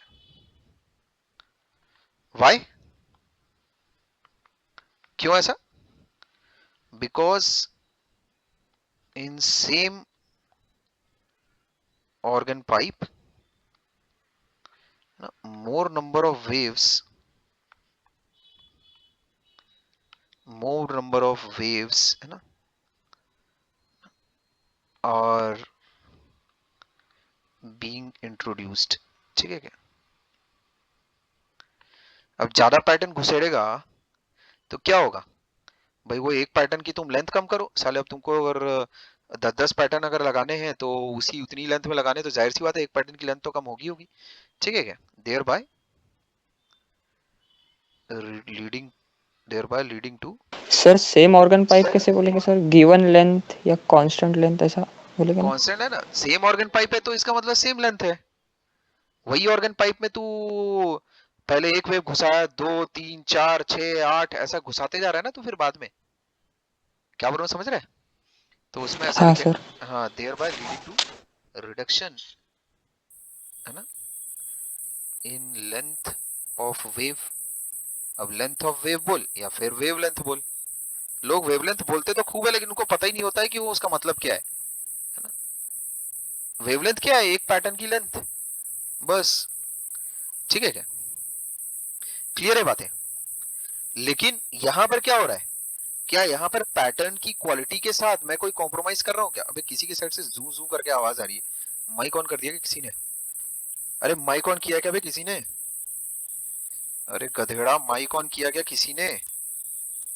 सर मेरा नहीं बंद है। सर। अरे हाँ अभी बंद हो गई, ठीक है चलो। तो मैं ये बोल रहा हूँ यहाँ पर क्या पैटर्न की क्वालिटी से अपन ने कोई कंप्रोमाइज किया है क्या। अगर मैंने ऑसिलेटर फिक्स कर दिया तो मैंने पैटर्न की लेंथ फिक्स कर दी, क्या बोलते। यहां इस केस में, यहां इस केस में बोलो मेरा लैम्डा v अपॉन एफ, है ना, दिस इज कांस्टेंट। इसका मतलब क्या है, इसका मतलब क्या है, the length of wave is constant, ठीक है क्या। और लेंथ जैसे जैसे बढ़ रही है, as length is progressively increasing, है ना, जैसे जैसे लेंथ बढ़ती जा रही है,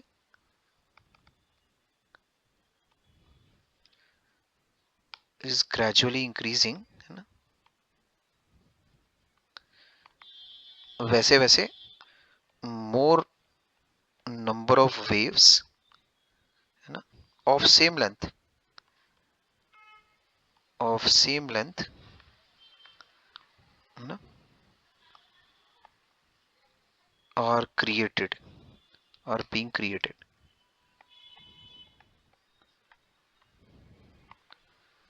ठीक है क्या भाई। अभी मैंने ये बोल दिया कि एक कपड़े की लंबाई कितनी है, या फिर एक कपड़े की लंबाई कितनी आ रही है उसमें, या फिर एक पैटर्न की लंबाई कितनी है, लैम्डा है। तो अगर मैं लेंथ अगर बढ़ाता जाऊंगा तो बहुत सारे लैम्डा लैम्डा लैम्डा लैम्डा कैसा अंदर रख सकता हूं ना फिर। अभी क्लियर है क्या दोनों में फर्क, समझ गया। हाँ सर। ठीक है, तो पहले जो अपन कर रहे थे वो भी सही है, अभी जो कर रहे थे वो भी सही है। मेरा बस ये बोलना है, फ्रॉम दीज टू इक्वेशंस, ये और ये इक्वेशंस के साथ तुम एंड करेक्शन निकाल सकते हो, समझे। अगर मैंने मान लेते हैं 2 लाउड साउंड अगर सुनी, तो वो लेंथ अगर मैं नोटिस कर लूं